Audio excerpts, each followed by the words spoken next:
प्रविश्य मम वाचमिमां प्रसुप्तां सञ्जीवयत्यखिलशक्तिधरस्वधाम्नाम् अन्यां च हस्तचरणश्रवणत्वगादीन् प्राणान् नमो भगवते पुरुषाय तुभ्यं नमो भगवते पुरुषाय तुभ्यं गुरुभ्यः तद्गुरुभ्यश्च नमो वाहवृणीमहे अधीमहे च तत्राद्यौ दम्पती जगतां पति आचार्यानस्मदीयानपि परमगुरून् सर्वमाचार्यवर्गं श्रीमद्रामानुजार्यं मुनिमखिलजनोद्धारणो यावतीर्णां पूर्णार्यं व्यामुनेयं मुनिवरमततौ रामराजीवनेत्रौ वन्दे नाथं मुनीन्द्रं मकुळधरचमो नाथलक्ष्मीमुकुन्दान् ज्येष्ठे स्वाति भवान् विष्णुरथांशं धन्विनः पुरे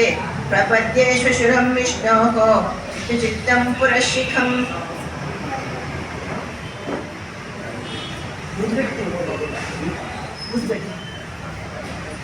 कर्कटे पूर्वफल्गुन्यां तुलसीकाननोद्भवां पाण्ड्ये विश्वम्बरां गोदां वन्दे श्रीरङ्गनायकीं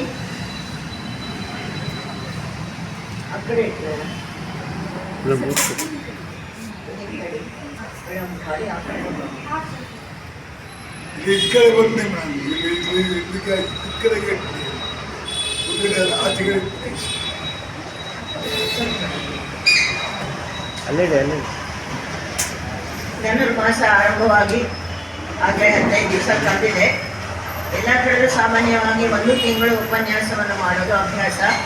ಈಗಲೂ ಕೂಡ ಎಷ್ಟೋ ಕಡೆ ತುಂಬ ಕಡೆ ನಡೀತಾ ಇದೆ, 1 ತಿಂಗಳು ಉಪನ್ಯಾಸ ನಡೀತಾನೆ ಇದೆ. ಆದರೆ ನಾವು 15 ದಿವಸ ಆದಮೇಲೆ ಆರಂಭಿಸಿದ್ದೀವಿ. ಗೋದಾದೇವಿ ಬಹುಶಃ ಎಲ್ಲರಿಗೂ ಗೋದಾದೇವಿಯ ಕಥೆ ಗೊತ್ತೇ ಇದೆ. ಎಲ್ಲರಿಗೂ ಇವಾಗಲಂತೂ ಆದಷ್ಟು ನೀವು TV ಅದು ಇದು ಇಟ್ಕೊಂಡು ಮೊಬೈಲು ಅದಕ್ಕೆ ಎಲ್ಲರಿಗೂ ಕೂಡ ಬೆಳಗ್ಗೆ 5:30 ಹಾಕಿದ್ರೆ ಎಲ್ಲರಿಗೂ ತಿರುಪವೇ ಹಾಕ್ತಾ ಇದೆ. ಎಲ್ಲರೂ ತಿರುಪವೇ ಹಾಡ್ತಿರ್ತಾರೆ. ಎಲ್ಲ ಕಡೆಯಲ್ಲೂ ಗೋದಾದೇವಿ ಕಥೆ ಬರ್ತಾನೆ ಇದೆ. ಸೊ ಅದೇನು ಎಲ್ರಿಗೂ ಅಪರೂಪ ಆಗಿಲ್ಲ, ಎಲ್ರಿಗೂ ಗೊತ್ತೇ ಇದೆ. ಅದಕ್ಕೆ ಜಾಸ್ತಿ ಇಂಟ್ರೊಡಕ್ಷನ್ ಬೇಡ, ಮುಂದಕ್ಕೆ ಹೊರಟೋದಿಲ್ಲ. ಗೋದಾದೇವಿ ಪೆರಿಯಾಳ್ವಾರ್ಗೆ ಸಾಕು ಮಗಳು.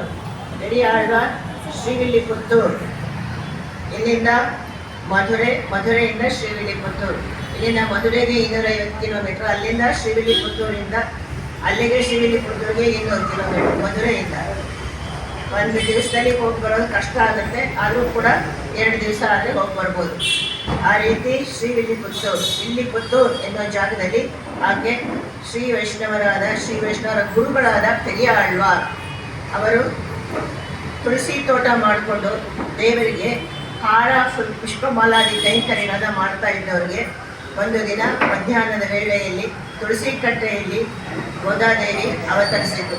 ಅಲ್ಲಿ ಒಂದು ಹೆಣ್ಣು ಮಗುವನ್ನು ನೋಡಿ ಸಂತೋಷದಿಂದ ಅವರು ಕರೆದುಕೊಂಡು ಹೋಗಿ ಆ ಮಗುವನ್ನು ಸಾಕಿದ್ರು.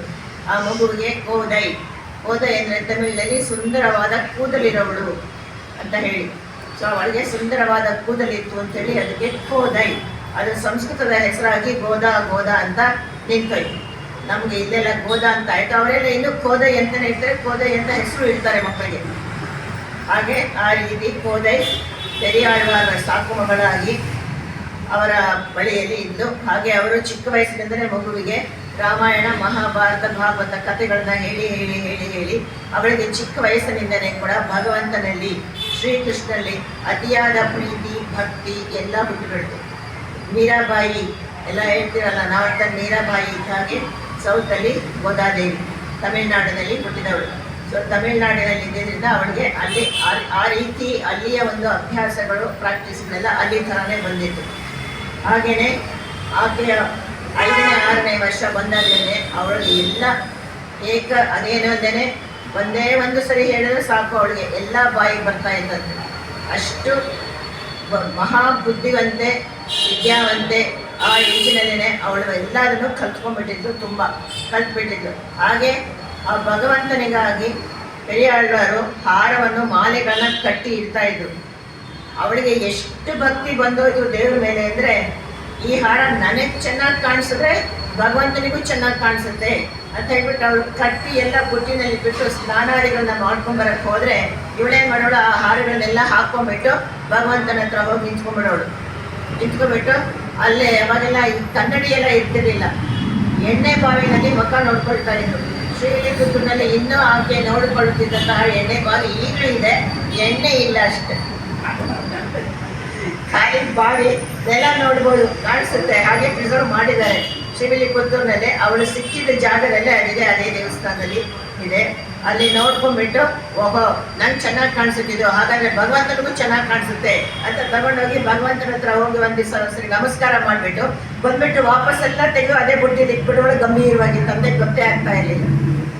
ಎಷ್ಟೋ ದಿನಗಳು ತಿಂಗಳುಗಳು ಹಾಗೆ ಉರುಳಿತು, ಗೊತ್ತೇ ಆಗಲಿಲ್ಲ. ತಂದೆಗೆ ಮಗಳು ಕೊಟ್ಟ ಹಾರ ಕೊಡ್ತಾ ಇದ್ದಾಳೆ, ಮುಡಿಸಿದ ಹಾರವನ್ನ ದೇವ್ರಿಗೆ ಕೊಡ್ತಾ ಇದ್ದೀನಿ ಅಂತ. ಆದರೆ ಒಂದು ದಿವಸ ನೋಡ್ಬಿಟ್ಟು ಅವ್ರು ತುಂಬಾ ಬೇಜಾರಾಗೋಯ್ತು. ಏನಮ್ಮ ಇದು, ನಾವು ಮಾಡ್ಕೊಂಡಿದ್ದು ನಾವು ಹಾಕ್ಕೊಂಡಿದ್ದನ್ನ ಭಗವಂತನಿಗೆ ಸಮರ್ಪಣೆ ಮಾಡ್ಬೋದೇ, ಚೇಚೆ ತುಂಬಾ ತಪ್ಪು ಮಾಡಿಬಿಟ್ಟಿದ್ಯಾ ಅಂತ ಹಾರಗಳನ್ನೆಲ್ಲ ಎಸ್ಬಿಟ್ಟು ಬೇರೆ ಹೂ ತಗೊಂಡ್ಬಂದು ಹಾರ ಕಟ್ಟಿ ಮಧ್ಯಾಹ್ನ 2 ಗಂಟೆ ಎತ್ಕೊಂಡೋದ್ರು ಹಾರವನ್ನ. ಅರ್ಚಕರು ಕೇಳಿದ್ರು, ಯಾತಕ್ಕೆ ಇಷ್ಟೊಂದು ಲೇಟ್ ಇವತ್ತು ಹಾರ ತಂದಿದ್ದು ಅಂತ. ಇಲ್ಲ ಸರ್, ಏನೋ ಅನಾನುಕೂಲ ಆಗೋಯ್ತು, ಅದಕ್ಕೆ ಬರೋಕ್ಕಾಗಲಿಲ್ಲ, ತಂದ್ಬಿಟ್ಟೆ, ಈಗ ಸ್ವಲ್ಪ ಲೇಟಾಗಿ ಸಮರ್ಪಿಸ್ಬಿಡಿ ಅಂತ ಹೇಳಿಕೊಟ್ರು. ಆದರೆ ಆ ದಿನ ಕನಸಿನಲ್ಲಿ ಭಗವಂತ ಬಂದು, ಏನು ಪೆರಿಯಾಳ್ವಾರೆ ಹೀಗೆ ಮಾಡಿಬಿಟ್ರಿ, ನನಗೆ ಗೋಧೆ ಮುಡಿಕೊಂಡ್ರಂಥ ಹೂವೇ ಇಷ್ಟ, ನಾಳೆಯಿಂದ ಅವಳು ಮುಡ್ಕೊಂಡಿದ್ದು ಹೂವನ್ನೇ ನಾನು ತಂದ್ಕೊಡಿ, ಅದನ್ನೇ ನಾನು ಹಾಕ್ಕೋತೀನಿ ಅಂತ ಹೇಳ್ದ. ಕನಸಿನಲ್ಲಿ ಬಂದು ಹೇಳಿದ್ರಿಂದ ಅವರಿಗೆ ಬಹಳ ಖುಷಿಯಾಗೋಯ್ತು. ಆದರೆ ಯೋಚನೆ ಮಾಡಿದ್ರು, ನನ್ನ ಮಗಳು ಗುರು ಮನುಜಳಾಗಿ ನನ್ನ ಮಗಳಾಗಿ ಹುಟ್ಟಿ ಅದೇ ಮಗಳಾಗಿ ಅವಳು ಹುಟ್ಟಿದ್ದಲ್ಲ, ಸಿಕ್ಕಿದವಳು, ತುಳಸಿ ವನದಲ್ಲಿ ಸಿಕ್ಕಿದವಳು. ಹಂಗಾದ್ರೆ ಏನಿದು ಸಮಾಚಾರ, ಇವಳು ಯಾವುದೋ ದೇವಕನ್ಯೆ, ಇದು ಸಾಮಾನ್ಯ ಕನ್ಯೆ ಅಲ್ಲ. ಇವಳ ಮುಡ್ಕೊಂಡಿರೋ ಹೂವನ್ನೇ ಭಗವಂತ ಕೇಳಬೇಕಾದ್ರೆ ಅವಳೆಲ್ಲ ಏನೋ ವಿಶೇಷ ಇದೆ ಅಂತ ಹೇಳ್ಬಿಟ್ಟು ಮಾರನೇ ದಿನದಿಂದ ಅವಳು ಕೊಟ್ಟ ಹೂವನ್ನೇ ತೆಗೆದುಕೊಂಡು ಭಗವಂತನಿಗೆ ಸಮರ್ಪಣೆ ಮಾಡ್ತಾ ಇದ್ರು. ಅದಕ್ಕೆ ಅವಳಿಗೆ ಶೂಟಿಗೆ ಕೊಡ್ತಾ ನಾಚಿಯಾರ್ ಅಂತ ಹೇಳಿ ಹೆಸರು ಬಂದಿದೆ. ಗೋದಾದೇವಿಗೆ ಇನ್ನೊಂದು ಹೆಸರು ಶೂಟಿಗೆ ಕೊಡ್ತಾ ನಾಚಿಯಾರ್ ಅಂತ ಹೇಳ್ಬಿಟ್ಟು ಇನ್ನೊಂದು ಹೆಸರು ಬಂದಿದೆ. ಆ ರೀತಿ ಮಾಡ್ತಾ ಇರ್ಬೇಕಾದ್ರೆ ಅವಳ ಮದುವೆಯ ವಿಷಯ ಬಂತು. ಅವಾಗೆಲ್ಲ ಬಾಲ್ಯ ವಿವಾಹ, ಮದುವೆಯ ವಿಷಯ ಬಂದಾಗ ಅವಳು ಹೇಳ್ಬಿಟ್ಲು, ತಮಂತರೇಣ ಮನಸ್ಸಿನಲ್ಲಿ ನಾನು ಯಾವ ಮನುಷ್ಯರನ್ನು ಗಂಡನನ್ನಾಗಿ ಪಡ್ಕೊಳ್ಳೋಕ್ಕೆ ಇಷ್ಟ ಇಲ್ಲ, ನಾನು ಮಾಡ್ಕೊಳ್ಳಲ್ಲ, ನನ್ನ ದೇವರೇ ಬರಬೇಕು, ಆ ಕೃಷ್ಣನೇ ಬರಬೇಕು, ಅವನೇ ಬಂದು ನನ್ನ ಮದುವೆ ಮಾಡ್ಕೋಬೇಕು, ಇಲ್ಲವನ್ನ ನಾನು ಮದುವೆ ಮಾಡ್ಕೊಡಲ್ಲ ಅಂತ ಹಠ ಹೇಳಿದ್ರು.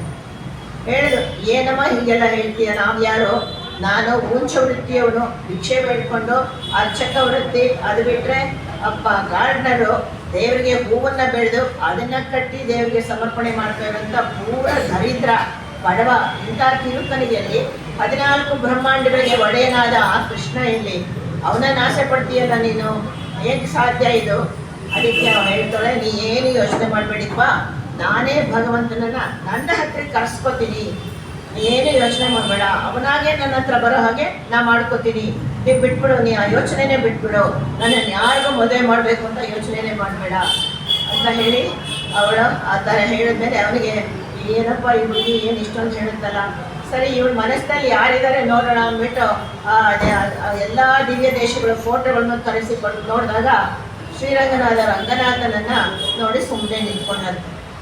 ಓಹೋ, ರಂಗನಾಥನ ನಿನ್ನ ಮನಸ್ಸನ್ನು ಒಲಿಸಿರೋನು, ಆಯಿತು, ನಾವು ರಂಗನಾಥನಿಗೆ ಇಂದಿನಿಂದ ಭಜಿಸೋಣ, ಅವನನ್ನೇ ಪೂಜಿಸೋಣ, ಅವನನ್ನೇ ಅರ್ಚಿಸೋಣ.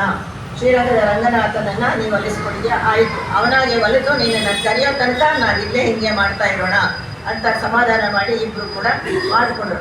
ಆಗ ಗೋದಾದೇವಿ ಭಗವಂತನನ್ನ ಅವನಾಗೆ ಒಲಿಸ್ಕೊಳ್ಳೋದಕ್ಕೆ ನಾ ಏನು ಮಾಡಬೇಕು ಅಂತ ಒಂದು ಯೋಜನೆಯನ್ನು ಹಾಕಿಕೊಳ್ತಾಳೆ. ಆಗ 5,000 ಶ್ರೀ ವೈಷ್ಣವರ ಕುಡಿಗಳು ಶ್ರೀವಿಲ್ಲಿಪುತ್ತೂರಿನಲ್ಲಿ. ಎಲ್ಲರ ಮನೆಯಲ್ಲೂ ಒಂದೊಂದು ಹೆಣ್ಣು ಹುಡುಗಿ ಇದ್ದಂದ್ರೆ 5,000 ಹೆಣ್ಣು ಹುಡುಗಿರು. ಅವಳಿಗೆ ಅಷ್ಟು ಜನ ಫ್ರೆಂಡ್ಸ್, ಅವ್ರನ್ನೆಲ್ಲ ಸೇರಿಸಿ ಒಂದು ಮೇನ್ ಕಮಿಟಿ ಅಂತ ಮಾಡಿಕೊಂಡು ಫ್ರೆಂಡ್ಸ್ ಮಧ್ಯೆ ಎಲ್ಲ ಸೇರಿಕೊಂಡು ನಾವು ಈ ರೀತಿ ಭಗವಂತನನ್ನು ಆಲಯಕ್ಕೆ ಹೋಗಬೇಕು, ದಿವಸ ಅವನನ್ನು ಅರ್ಚಿಸಬೇಕು, ಅವನ್ನ ಪೂಜಿಸಬೇಕು, ಅವನನ್ನು ನಾವು ಒಲಿಸ್ಕೊಳ್ಬೇಕು, ಮಾಡೋಣ. ಕಲಿಯುಗ ಆರಂಭವಾಗಿ 500 ವರ್ಷಗಳು ಮಾತ್ರ ಆಗಿತ್ತು. ಅವಾಗ ಇನ್ನು ಆಗ್ತಾನೆ ದ್ವಾಪರ ಯುಗ ಮುಗಿದು ಕೃಷ್ಣ ಇನ್ನು ಅಲ್ಲೇ ಓಡಾಡ್ತಾ ಇದ್ದಾನೇನೋ ಅನ್ನೋ ಭಾವನೆ ಮನಸ್ಸಿನಲ್ಲಿ ಎಲ್ರಿಗೂ ಇತ್ತು. ಆದ್ದರಿಂದ ಇನ್ನು ಈಗ ತಾನೇ ಹೋಗಿದ್ದಾನೆ, ಕರೆದು ಬರ್ತಾನೆ, ನಾವು ಯೋಚನೆ ಮಾಡೋದು ಬೇಡ, ನಾವು ಮಾಡೋಣ ಅಂತ ಹೇಳಿಬಿಟ್ಟು ಅವಳೇನು ಮಾಡಿದ್ರು, ಎಲ್ಲರಿಗೂ ಸೇರಿಸ್ಕೊಂಡು ದಿವಸ ಇನ್ಮೇಲಿಂದ ಒಬ್ಬೊಬ್ಬರು ಮನೆಗೂ ಒಂದೊಂದು ದಿವಸ ಬೆಳಗ್ಗೆ ಆಗೋದು ಬರ್ತೀನಿ, ದೇವ್ರ ನಾಮ ಹೇಳ್ಕೊಂಡು ಹೆಸರುಗಳನ್ನು ಹೇಳ್ಕೊಂಡು ನದಿಗೆ ಹೋಗಿ ಸ್ನಾನ ಮಾಡಿ ಅಲ್ಲೇ ಪೊಂಗಲ್ ಮಾಡಿ ತಾಯಿಗೆ ಅರ್ಪಿಸಿ ಪ್ರಸಾದವನ್ನು ತಗೊಂಡು ವಾಪಸ್ ಬರೋಣ. ಈ ವ್ರತವನ್ನು ದ್ವಾಪರ ಯುಗದಲ್ಲಿ ಕಾತ್ಯಾಯನಿ ವ್ರತ ಅಂತ ಹೇಳಿ ಗೋಪಿಕಾಸ್ತ್ರೀಯರು ಕೃಷ್ಣನಿಗಾಗಿ ಮಾಡಿರ್ತಾರೆ. ಕೃಷ್ಣ ಒಂದು ಸಾರಿ ಎಲ್ಲರಿಂದ ಮರೆಯಾಗ್ಬಿಡ್ತಾನೆ.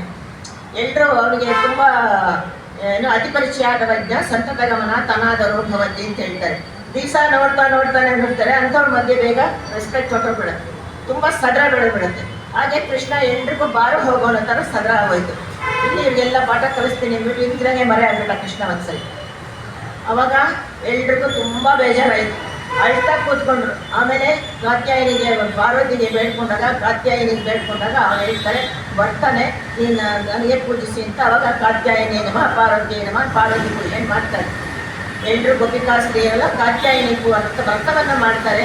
ಒಂದು ತಿಂಗಳ ಪೂರ್ತಿ ಅದೇ ವ್ರತವನ್ನು ಈಗ ನಾನು ಅದೇ ವ್ರತವನ್ನು ಫಾಲೋ ಮಾಡ್ತೀನಿ, ಅದನ್ನೇ ನಾನೀಗ ಅನುಸರಿಸ್ತೀನಿ. ನೀ ಏನು ಯೋಚನೆ ಮಾಡಬೇಡ, ಯಾರನ್ನು ಕರೀಲೂ ಬೇಡ, ಯಾವ ಭಕ್ತಿನೂ ಬೇಡ, ಏನು ಬೇಡ, ನನಗೆ ನಾನೇ ಭಕ್ತಿಯಿಂದ ಭಗವಂತನನ್ನು ಪೂಜಿಸಿ ಆರಾಧಿಸಿ ನಾನು ಒಲಿಸ್ಕೊಳ್ತೀನಿ ಅಂತ ಹೇಳ್ಬಿಟ್ಟು ಗೋದಾದೇವಿ ಆ ಕಾತ್ಯಾಯನಿ ವ್ರತವನ್ನು ತೆಗೆದುಕೊಂಡು ಅದೇ ರೀತಿ ಅದಕ್ಕೆ ಶ್ರೀ ಲಕ್ಷ್ಮೀ ತಿರುಪಾವಳಿ ಕಾತ್ಯಾಯನಿ ವ್ರತವನ್ನು ಲಕ್ಷ್ಮೀ ವ್ರತ ಅವರ ತಂದೆ ಶ್ರೀ ವೈಷ್ಣವರಾಗಿದ್ದರಿಂದ ಲಕ್ಷ್ಮೀ ವ್ರತವನ್ನು ಮಾಡೋಮ್ಮ, ಈ ಲಕ್ಷ್ಮೀ ವ್ರತ ಅಂತಲೇ ಹೆಸರಿಡು, ವ್ರತ ಅದನ್ನೇ ಮಾಡು, ಲಕ್ಷ್ಮೀ ವ್ರತ ಅಂತ ಹೆಸರಿಡು ಅಂತ ಹೇಳಿ ತಿರುಪಾವೈ ಅಂದರೆ ತಿರು ಅಂದರೆ ಲಕ್ಷ್ಮೀ, ಪಾವೈ ಅಂದರೆ ವ್ರತ, ತಿರುಪಾವೈ ಲಕ್ಷ್ಮೀ ವ್ರತ ಅಂತ ಹೆಸರಿಟ್ಬಿಟ್ಟು ಅದಕ್ಕೆ ಯಾವಾಗ ಮಾಡಬೇಕು ಅಂತ ಸಮಯ ಕಂಡ ಮಾರ್ಕಳಿ ಮಾಸ ಡಿಸೆಂಬರ್. ಯಾತಕ್ಕೆ ಮಾರ್ಕಳಿ ಮಾಸ? ಭಗವಂತ ಹೇಳಿದಾನೆ ತಾನೇನೆ ಭಗವದ್ಗೀತೆಯಲ್ಲಿ ಹೇಳಿರೋ ಹಾಗೆ ಮಾಸಾನ ಮಾರ್ಗಶೀರ್ಷೋಹಂ ಋತೂಣಾಂ ಕುಸುಮಾಕರಃ. ಮಾಸದಲ್ಲಿ ಮಾರ್ಗಶೀರ್ಷ ಮಾಸದಲ್ಲಿ ನಾನು ಪೂರ್ತಿ ಮಾಸದ ದೇವತೆಯಾಗಿ ಇರ್ತೀನಿ. 12 ತಿಂಗಳಲ್ಲಿ ಒಂದೊಂದು ಮಾಸಕ್ಕೆ ಒಂದೊಂದು ದೇವತೆ ಇದ್ದಾರೆ. ಹಾಗೆ ಕೇಶವನ ಮಾಸ, ಇದು ಕೇಶವನ ಮಾಸ. ಆದ್ದರಿಂದ ನಾವು ಈ ತಿಂಗಳಲ್ಲೇ ಮಾಡೋಣ, ಈಗಲೇ ಶುರು ಮಾಡೋಣ, ಕೇಶವನ ಮಾಸದಲ್ಲೇ ಶುರು ಮಾಡೋಣ, ಕೇಶವನ ಹೆಸರೇ ಹೇಳಿಕೊಂಡು ಶುರು ಮಾಡ್ಕೊಳ್ಳೋ ವ್ರತವನ್ನು ಅಂತ ಹೇಳಿ ಕೇಶವನ ವ್ರತವನ್ನು ಆರಂಭಿಸ್ತಾಳೆ. ಹಾಗೆ ಆ ವ್ರತ 1 ತಿಂಗಳ ಕಾಲ ಪೂರ್ತಿ 30 ಹಾಡುಗಳನ್ನು ಬರೀತಾಳೆ. ಅದಕ್ಕೆ ತಿರುಪ್ಪಾವೈ ಅಂತ ಹೆಸರು. ಆ ತಿರುಪ್ಪಾವೈ 30 ಹಾಡುಗಳನ್ನು ಹೇಳಿ ಪ್ರತಿ ದಿವಸನೂ ಹೇಳಿ ಅವಳಿಗೆ ಒಂದೊಂದು ದಿವಸಕ್ಕೆ ಭಕ್ತಿ ಜಾಸ್ತಿ ಆಗ್ತಾ ಹೋಗುತ್ತೆ. ಜಾಸ್ತಿ ಆಗ್ತಾ ಹೋದಾಗೆ ಕೊನೆಗೆ 28, 29, 30 ಹಾಡು ಬರೋಷ್ಟೊತ್ತಿಗೆ ಭಗವಂತ ಅವಳಿಗೆ ಪ್ರತ್ಯಕ್ಷ ಆಗ್ತಾನೆ, ಕರೆದುಕೊಂಡು ಹೋಗ್ತಾನೆ, ಮದುವೆನೂ ಮಾಡ್ಕೊತಾನೆ. ಎಲ್ಲರಿಗೂ ಹೇಳಿರ್ತಾಳೆ, ತಂದೆ ಎದುರಿಗೆ ಹಠ ಹೇಳಿರ್ತಾಳೆ. ಈಗ ಕಲಿಯುಗದಲ್ಲೂ ಕೂಡ ಅವನೇ ಬಂದು ಮನುಷ್ಯರ ರೀತಿ ಈ ಸಮಾಜದಲ್ಲಿ ಯಾವ ರೀತಿ ಮದುವೆ ಆಗುತ್ತೋ ಅದೇ ರೀತಿ ನನ್ನ ಮದುವೆನೂ ನಡೆಯುತ್ತೆ, ನೀನೇ ನೋಡ್ತಾ ಇರು, ನೀನೇ ಮಾಡ್ತೀಯಂತೆ, ನಾ ಆ ಥರ ಕೇಳ್ಕೊತೀನಿ ಭಗವಂತನ ಅಂತ ಹೇಳಿ ಕೊನೆಯ ಹಾಡಿನಲ್ಲಿ ಕೇಳ್ಕೊತಾಳೆ. ನೀನೇ ಬಂದು ನನ್ನ ಕರ್ಕೊಂಡು ಹೋಗಬೇಕು. ಬರ್ತಾನೆ ರಂಗನಾಥ ಸ್ವಯಂ ಎದ್ದು ಬಂದು ಶ್ರೀರಂಗಕ್ಕೆ ಕರೆಸ್ಕೊಂಡು ಅಲ್ಲಿ ಒಂದು ಚಂದನ ಮಂಟಪ ಅಂತ ಇದೆ. ಆ ಮಂಟಪದಲ್ಲಿ 365 ದಿವಸನೂ ಇವತ್ತು ಗುಟ್ಟಾಗಿರುತ್ತೆ ಮದುವೆಗೋಸ್ಕರ. ಆ ಮಂಟಪದಲ್ಲಿ ಮಾಡೋರಿಗೆ ಯಾವ ಲಗ್ನನೂ ಬೇಡ, ಯಾವ ಏನು ಬೇಡ, ಯಾವ ಶುದ್ಧನೂ ಬೇಡ, ಎಲ್ಲರೂ ಕೂಡ ಎಲ್ಲ ವರ್ಷ ಪೂರ್ತಿ ಮಾಡ್ತಾರೆ ಅದರಲ್ಲಿ ಮದುವೆನ. ಜಾಗನೇ ಸಿಕ್ಕಲ್ಲ ಯಾರಿಗೂ. ಸೊ ಆ ರೀತಿ ಆ ಶಂತನ ಮಂಟಪದಲ್ಲಿ ಅಲ್ಲಿ ಶ್ರೀರಂಗದಲ್ಲಿ ರಂಗನಾಥರ ದೇವಸ್ಥಾನ ಒಳಗಡೆ ಗರ್ಭಗುಡಿ ಮುಂದುಗಡೆನೆ ಒಂದು ಚಿಕ್ಕ ಹಾಲ್ ಇದೆ. ಅದನ್ನೇ ಶಂತನ ಮಂಟಪ, ಒಂದು ಮಂಟಪ ಇದೆ, ಅದೇ ಶಂತನ ಮಂಟಪ ಅಂತ ಹೇಳ್ತಾರೆ. ಆ ಮಂಟಪದಲ್ಲೇ ಗೋದಾದೇವಿಯ ಮದುವೆಯಾಗಿದ್ದು ಎಲ್ಲ ಮಾಡಿ ಅವಳ ಜೊತೆಲಿ ಕರೆದುಕೊಂಡು ಹೋಗ್ತಾನೆ, ಕರೆದುಕೊಂಡು ಹೋಗ್ತಾನೆ. ಅಲ್ಲಿಗೆ ಕಲ್ಯಾಣದ ಕೂಡ ಗೋದಾ ಕಲ್ಯಾಣದ ಜೊತೆಗೆ ಈ ತಿರುಪಾವಳಿ ವ್ರತ ಮುಗಿಯುತ್ತೆ. ಅವಳು ಅದನ್ನು ಮಾಡಿ ಮುಗಿಸಿದ್ಲು. ಅದು ಅಲ್ಲದೆ ಅದೊಂದೇ ಅಲ್ಲದೇನೆ ಇನ್ನು ಎಂತಹ ಉದಾರ ಭಾವನೆ ಅಂದರೆ ಎಲ್ಲರನ್ನೂ ಕರೀತಾಳೆ. ಎಲ್ಲರೂ ಬನ್ನಿ, ಸ್ನೇಹಿತರು ಕೃಷ್ಣಗೆ ಹೇಳ್ತಾಳೆ, ನೀನು ನನ್ನೊಬ್ಬಳನ್ನೇ ಎಲ್ಲ ಮದುವೆ ಆಗೋದು, ನನ್ನ ಜೊತೆ ಇಷ್ಟು ಜನ ಬಂದಿದ್ದಾರಲ್ಲ ನನ್ನ ಸ್ನೇಹಿತೆಯರನ್ನೆಲ್ಲರನ್ನೂ ಕೂಡ ಅದೇ ಜಾಗ ಕೊಡಬೇಕು, ನೀನು ಪತ್ನಿಯ ಜಾಗವನ್ನೇ ಕೊಡಬೇಕು ಅವರಿಗೆ. ಎಷ್ಟು ಉದಾರವಾದ ಭಾವನೆ, ಸವತಿ ಮಾತ್ಸರ್ಯವೇ ಇಲ್ಲ. ಅವನೇ ಇನ್ನೆಲ್ಲರೂ ಮದುವೆ ಮಾಡ್ಕೋಬೇಕು ಅಂತ ತಾನೇ ಹೇಳ್ತಾ ಇದ್ದಾಳೆ. ತನ್ನ ಸ್ನೇಹಿತರಿಗೂ ಆ ಜಾಗವನ್ನು ಕೊಡು ಅಂತ ಅಂತಹ ಉದಾರವಾದ ಭಾವನೆ ಆ ಚಿಕ್ಕ ಹುಡುಗಿಗೆ, ಅಂತಹ ಒಳ್ಳೆಯ ಭಾವನೆ, ಅಷ್ಟು ಉದಾರವಾದ ಹೃದಯವನ್ನು ಇಟ್ಟುಕೊಂಡಂತಹ ಗೋದಾದೇವಿಯ ವ್ರತವನ್ನು ನೀವು ಎಲ್ಲರೂ ಇವತ್ತು ಶುರು ಮಾಡಿದ್ದೀರಾ. ಹಾಗೆ ಅವಳು ಹೇಳಿದಂಥ ಈ ವ್ರತವನ್ನು ಮಾಡಿದರೆ ಅದು ಮಾರ್ಗಳಿ ಮಾಸದಲ್ಲಿ ವ್ರತವನ್ನು ಮಾಡಿದರೆ ಫಲಿಸುತ್ತೆ ಅಂತ ಎಲ್ರಿಗೂ ಗೊತ್ತು ಇದೆ. ಅದು ಯಾಕೆ ಅಂತ ಒಬ್ರಿಗೂ ಗೊತ್ತಿಲ್ಲ ಅಷ್ಟೇ, ಒಟ್ಟಲ್ಲಿ ಗೊತ್ತಿದೆ. ಈ ಜನರಲ್ ನಾಣ್ಣುಡಿ ಒಂದು ಗೊತ್ತಿದೆ. ಮಾರ್ಗಳಿ ಮಾಸದಲ್ಲಿ, ಮಾಘ ಮಾಸದಲ್ಲಿ ಮಾಡಿದ ಫಲಗಳು, ವ್ರತಗಳು, ಹರಕೆಗಳು ಎಲ್ಲ ಮಾರ್ಗಳಿ ಮಾಸದಲ್ಲಿ ಮಾಡಿದ್ದು ಫಲಿಸುತ್ತೆ ಅಂತ ಹೇಳಿ ಒಂದು ನಾಣ್ಣುಡಿನೂ ಇದೆ. ಈ ರಂಜಾನ್ ಮಾಡ್ತಾರಲ್ಲ ಹಾಗೆ ಅವ್ರಿಗೆ ಅಲ್ಲಿ ಎಲ್ಲ ಒಂದು ರಂಜಾನ್ ತಿಂಗಳಲ್ಲಿ ಭಿಕ್ಷುಕನಾದರೂ ಕೂಡ ಒಂದು ಖರ್ಚಿಫನ್ನಾದರೂ ದಾನ ಮಾಡ್ತಾನೆ. ಆ ರೀತಿ ಮಾರ್ಗಳಿ ಮಾಸವು ಕೂಡ ದಾನಕ್ಕೆ ಎತ್ತಿದ ತಿಂಗಳು. ಈ ತಿಂಗಳು ಎಲ್ರು ಧಾರಾಳ ದಾನ ಮಾಡಬೇಕು, ಎಲ್ರಿಗೂ ದಾನ ಮಾಡಬೇಕು, ಯಾರಿಗೂ ಇಲ್ಲದೆ ಇರೋರಿಗೆ ದಾನ ಮಾಡಬೇಕು ಹೇಳ್ಬಿಟ್ಟು ಅವಳ ಹಾಡುಗಳಲ್ಲಿ ಒಂದೊಂದು ಹಾಡಿನಲ್ಲಿ ಒಂದೊಂದು ವಿಷಯನ ಹೇಳ್ತಾ ಹೋಗ್ತಾಳೆ. ಮೊದಲನೇ ಹಾಡು ಶುರು ಮಾಡ್ತಾಳೆ, ಮಾರ್ಗಳಿ ತಿಂಗಳು ಮದಿನಿರೆಯಿಂದ ಹೇಳಿ ಬರೋರೆಲ್ಲ ಹೇಳ್ಬೋದು. நன்னாள நீராட போதுவே போதுமினோ நீரிழையே ஸ்ரீமல் குமாயப்பாடு செல்வச் சிறுநீர்காள் உவே கொடந்தொள்ளன் நந்த கோபன் குமரன் ஏராந்த கண்ணீஷோத இளம் சிங்கம் கார்மேனி சங்கன் கனிம் மதியம் போல் முகத்தான் நாராயணனே நமக்கே பறை தருவான் பாரோர் புகழ ಪಡಿಂದೇದೋರೆಂಬಾವಾಯ್. ಈ ರೀತಿ ಮೊದಲನೇ ಹಾಡು, ಮೊದಲನೇ ದಿವಸ ವ್ರತವನ್ನ ಗೋದಾದೇವಿ ಜೊತೆಗೆ ನೀವು ಎಲ್ಲರೂ ಸೇರಿ ಆರಂಭಿಸಿದ್ದೀರಾ. ಅದೇ ಒಂದು ಭಾವನೆಯನ್ನು ಬೆಳೆಸ್ಕೊಳ್ಳಿ ಮನಸ್ಸಿನಲ್ಲಿ. ಗೋದಾದೇವಿ ಬಗ್ಗೆ ಎಷ್ಟು ಉದಾರವಾದ ಹೃದಯ, ಅಷ್ಟು ಚಿಕ್ಕ ಹುಡುಗಿಗೆ ಇಷ್ಟು ಬೇಗ ವಿದ್ಯೆ ಕಲಿತಿದ್ದು ಎಲ್ಲ ಮಾಡಿ ತಂದೆಗೆ ಕ್ವಶನ್ ಹಾಕಿ ಎಲ್ಲ ಭಾಗವತರುಗಳು ಕೂಡ ಮೂಗಿನ ಮೇಲೆ ಕೈ ಬೆರಳಿಟ್ಕೊಳ್ಳೋಷ್ಟು ಅವಳ ಹಾಡನ್ನು ಎಲ್ಲರೂ ಒಪ್ಕೋತಾರೆ. ಕೊನೆಯ ಹಾಡಿನಲ್ಲಿ ಹೇಳ್ತಾರೆ, ಸೆಂಗ ತಮಿಳ್ ಮಾಲೆ ತಪ್ಪಾಮೆ. ಅವರೆಲ್ಲರೂ ಕೂಡ ಕೂತ್ಕೊಂಡು ಆ ಹಾಡುಗಳನ್ನ ಓದಿ ಸ್ಟಡಿ ಮಾಡ್ತಾರಂತೆ. ಅವಳಿಗೆ ಪಿ ಎಚ್ ಡಿ ಕೊಡೋದಕ್ಕೆ, ಗೋದಾದೇವಿ ಪಿ ಎಚ್ ಡಿ ಕೊಡೋದಕ್ಕೆ 30 ಹಾಡುಗಳನ್ನ ಓದಿ, ಹೌದು ಈ ಹಾಡುಗಳು 365 ದಿನಗಳು ಹೇಳುವಂಥದ್ದು, ಪುಣ್ಯ ಬಂದೇ ಬರುತ್ತೆ, ಅದರ ಫಲಗಳು ಸಿಕ್ಕೇ ಸಿಗತ್ತೆ ಅಂತ ಹೇಳಿ ಆ ಭಾಗವತರೆಲ್ಲರೂ ಸೇರಿ ಆ 30 ಹಾಡುಗಳನ್ನು ಕೂಡ ಅದಕ್ಕೆ ಟೈಟ್ಲ್ ಕೊಟ್ಟು ಕೊನೆಗೆ ಅವಳಿಗೆ ಪಿ ಎಚ್ ಡಿ ಕೊಟ್ಟರು. ಆದ್ದರಿಂದ ಆ ಹಾಡುಗಳು 30 ಹಾಡು ಕೂಡ 4000 ದಿವ್ಯ ಪ್ರಬಂಧಗಳಲ್ಲಿ ಪುಣ್ಯಜಾಗವಾಗಿ ಕೂತ್ಕೊಂಡು ಅದು ಕೂಡ 30 ಹಾಡು. ಆಮೇಲೆ ಅವಳು ಇನ್ನೂ ಒಂದು ಗ್ರಂಥ ಬರೀತಾಳೆ, ಅದು ಅಲ್ಲಿ ಇನ್ನೊಂದು 120 ಹಾಡುಗಳಿದೆ, ನಾಚ್ಯಾತಿವಾಯುಮೊಳೆ ಅಂತ ಹೇಳಿ, ಅದು ಕೂಡ 120 ಹಾಡುಗಳು ಅದರಲ್ಲಿದೆ. ಅದನ್ನು ಕೂಡ ಕಲಿಬೋದು. ತುಂಬ ಕಷ್ಟವಿಲ್ಲ, ತುಂಬ ಲಲಿತವಾದ ಭಾಷೆ, ತುಂಬ ಈಗ ಹೇಳಿದ್ನಲ್ಲ ಆ ಹಾಡು ಎಷ್ಟು ಈಸಿಯಾಗಿದೆ. ಎಲ್ಲ ನಮ್ಮ ಮಕ್ಕಳು ಮನೆ ಮಕ್ಕಳೆಲ್ಲ ಕಲಿತ್ಬಿಟ್ಟಿದ್ದಾರೆ. ಸೊ ಹಾಗೆ ಆ ರೀತಿ ಎಲ್ಲರಿಗೂ ಕೂಡ ಕಲಿಯುವಂಥದ್ದು. ಇಲ್ಲಿ ಜಾತಿ ಭೇದದ ಪ್ರಶ್ನೆ ಬರಲ್ಲ. ಇನ್ನೊಂದು, ಇಲ್ಲಿ ಜಾತಿ ಭೇದ ಪ್ರಶ್ನೆ ಬರಲ್ಲ. ಕೃಷ್ಣ ಹೇಗೆ ಭಗವದ್ಗೀತೆಯನ್ನು ಹೇಳಿದಾನೋ, ಭಗವದ್ಗೀತೆಯಲ್ಲಿ ಜಾತಿ ಭೇದವನ್ನು ಹೇಳಿಲ್ವೋ ಅದೇ ರೀತಿ ಇವಳ ಹಾಡುಗಳಲ್ಲೂ ಕೂಡ ಎಲ್ಲೂ ಬ್ರಾಹ್ಮಣರು, ಶೂದ್ರರು, ಅವರು ಇವರು ಅಂತ ಯಾವ ವಿಷಯನೂ ಬರಲ್ಲ. ಜನರಲ್ಲಾಗಿ ನಮ್ಮ ಹೆಣ್ಮಕ್ಳೆಲ್ಲ ಏನು ಮಾಡಬಹುದು, ಆದರೆ ವ್ರತ ಬರೀ ಹೆಣ್ಮಕ್ಳಿಗೆ ಮಾತ್ರ ಅಲ್ಲ, ಗಂಡಸರಿಗೂ ಉಂಟು. ಅವರು ಈ ವ್ರತವನ್ನು ಮಾಡ್ಬೋದು. ಒಳ್ಳೇದಾಗಬೇಕು ಅಂದರೆ ಮಾಡಬೇಕು, ಒಳ್ಳೆಯ ಕೆಲಸ ಆಗಬೇಕು ಅಂದರೆ ಈ ವ್ರತವನ್ನು ಮಾಡ್ಬೋದು. ಒಂದು ವರ್ಷದಲ್ಲಿ 1 ಮಾಸವನ್ನಾದರೂ ನನಗೋಸ್ಕರ ಇಡಿ ಅಂತ ಭಗವಂತನೇ ಕೇಳ್ತಾನಂತೆ. ಕೇಶವನ ಮಾಸದಲ್ಲಿ ಒಂದು ತಿಂಗಳ ಶೂನ್ಯ ಮಾಸ ಅಂತಂದ್ರು, ಖಂಡಿತ ಶೂನ್ಯ ಮಾಸ ಅಲ್ಲ. ಅಯ್ಯೋ ಬಿಡ್ರಿ, ಅದೆಂತ ಶೂನ್ಯ ಮಾಸ ಅಂತೆ, ಅದೇನೋ ಕೆಟ್ಟದ್ದು ತಿಳ್ಕೊಂಡ್ಬಿಟ್ಟಿದ್ದಾರೆ. ಕೆಟ್ಟದಲ್ಲೇ ಅಲ್ಲ ಅದು. ಶೂನ್ಯ ಮಾಸ ಕೆಟ್ಟದಲ್ಲ, ಒಳ್ಳೆಯ ತಿಂಗಳು. ಎಷ್ಟೋ ಜನ ಇವಾಗ ಅಲ್ಲ ಅಮೆರಿಕೆಯಿಂದ ಬರ್ತಾರೆ, ಡೇಟ್ ಇಲ್ಲ, ಟೈಮ್ ಇಲ್ಲ, ಮೊದಲ ಡಿಸೆಂಬರ್ 15 ತಾರೀಕಿಗೆ ಮದುವೆ ಮಾಡ್ಕೊಂಡು ಹೋಗ್ತಾರೆ. ಅದಕ್ಕೆ ಹೇಳ್ಬಿಟ್ಟು ಡೈವರ್ಸ್ ಮಾಡಿದಾರ ಇಲ್ವಲ್ಲ, ಹತ್ತಿದಾರ ಇಲ್ವಲ್ಲ, ಕೆಟ್ಟದೇನು ನಡೆಯಲ್ಲ. ಅಕಸ್ಮಾತ್ ನಿಮಗೆ ಮಾಡಲೇಬೇಕಾದ ಸಂದರ್ಭ ಬಂದು ಮಾಡಿದ್ರೆ ಅದರಿಂದ ಕೆಟ್ಟದಾಗಲ್ಲ. ಗೋದಾದೇವಿ ಯಾರಿಗೂ ಕೆಟ್ಟದ್ದು ಮಾಡಿಲ್ಲ, ಮಾಡೋದು ಇಲ್ಲ. ಆ ರೀತಿ ಡಿಸೆಂಬರ್ನ ಶೂನ್ಯ ಮಾಸ ಯಾಕೆ ಹೇಳೋದು ಅಂತಂದರೆ, ಗೋದಾದೇವಿಗೂ ರಂಗನಾಥನಿಗೂ ಮದುವೆ, ಭೋಗಿ ಹಬ್ಬ ಅಂತ ಬರುತ್ತಲ್ಲ ಕೊನೆಯ ದಿವಸ, ಅವತ್ತು ಅವರಿಬ್ಬರ ಮದುವೆ. ಆ ಮದುವೆ ದಿವಸ ಅಲ್ಲಿ ಅವರ ಮದುವೆಯನ್ನು ಅನುಭವಿಸ್ಬೇಕೇ ಹೊರತು, ಆ ಸಂತೋಷವನ್ನು ಅನುಭವಿಸ್ಬೇಕೇ ಹೊರತು ಮನುಷ್ಯರಾದ ನಮ್ಮ ಸಂತೋಷವನ್ನು ಅನುಭವಿಸೋದು ಬೇಡ. ನಾವು ಮನೆಗಳಲ್ಲಿ ಫಂಕ್ಷನ್ ಇಟ್ಕೊಂಡ್ರೆ ಭಗವಂತನ ಮರೀತೀವಿ, ನಮ್ಮ ಕೆಲಸದ ಮೇಲೆ ನಮ್ಗೆ ಇಂಟ್ರೆಸ್ಟ್ ಬಂದ್ಬಿಡುತ್ತೆ. ಅದಕ್ಕೋಸ್ಕರ ಎಲ್ಲರೂ ಕಾನ್ಸಂಟ್ರೇಷನ್ ಅಲ್ಲಿ ಹೊರಟೋಗ್ಬಿಡುತ್ತೆ ಅಂದ್ಬಿಟ್ಟು ಅದು ಬೇಡ, ನಾವಿದೆಲ್ಲ ಹೀಗೆ ಮಾಡೋಣ. ಆಕೆ ಹೇಳಿರೋ ಹಾಗೆ ಈ ವ್ರತವನ್ನು ನಾವು ಹೀಗೆ ಮಾಡೋಣ, ಆಕೆ ಏನು ಹೇಳಿದಾರೋ ಅದೇ ರೀತಿಯ ವ್ರತವನ್ನು ಮಾಡೋಣ ಅಂತೇಳಿ ಆರಂಭಿಸ್ತಾರೆ. ಮೊದಲನೇ ದಿವಸದಿಂದ ಶುರು ಮಾಡ್ತಾ ಇದ್ದಾಳೆ. ಮೊದಲನೇ ಸ್ನೇಹಿತೆ ಮನೆಗೆ ಬಂದಿದ್ದಾರೆ, ಮಾರ್ಗಳೆ ತಿಂಗಳು ಶುರು ಮಾಡ್ತಾಳೆ. ಮಾರ್ಗಳಿ ತಿಂಗಳು, ಒಳ್ಳೆ ಮಾರ್ಗಳಿ ಮಾಸ, ಒಳ್ಳೆ ಚಳಿ ಎಲ್ರಿಗೂ. ಅದು ತಮಿಳ್ನಾಡಿನವ್ರಿಗೆ ವಿಂಟರ್ ಶುರು ಆಗ್ತಾ ಇರೋ ಹಾಗೆ ಮಫ್ಲರು ಗಿಫ್ಟ್ಲರು ಬ್ಲೌಸು ಎಲ್ಲನೂ ಬಂದ್ಬಿಡತ್ತೆ. ಅಮೆರಿಕಲ್ಲಿ ಚಳಿ ಹಾಕೊಳ್ಳೋ ಹಾಗೆ ಎಲ್ಲರೂ ತಮಿಳ್ನಾಡಿನಲ್ಲಿ ಹಾಕೊಂಡ್ಬಿಟ್ಟಿರ್ತಾರೆ. ಶುರುವಿನಲ್ಲಿ ಹಾಕೊಂಡು ಚೂರು ತಳಿಯೋಕ್ಕಾಗಲ್ಲ ಚಳಿ ಅವ್ರಿಗೆ, ಅಷ್ಟು ಒದ್ದಾಡ್ತಾರೆ ಚಳಿಗೆ. ಅದು ಅಂಥ ಟೈಮಲ್ಲಿ ಆ ಮಾರ್ಗಳಿ ಮಾಸದಲ್ಲಿ ಹೋಗಿ ತಣ್ಣೀರು ಸ್ನಾನ ಮಾಡಬೇಕು.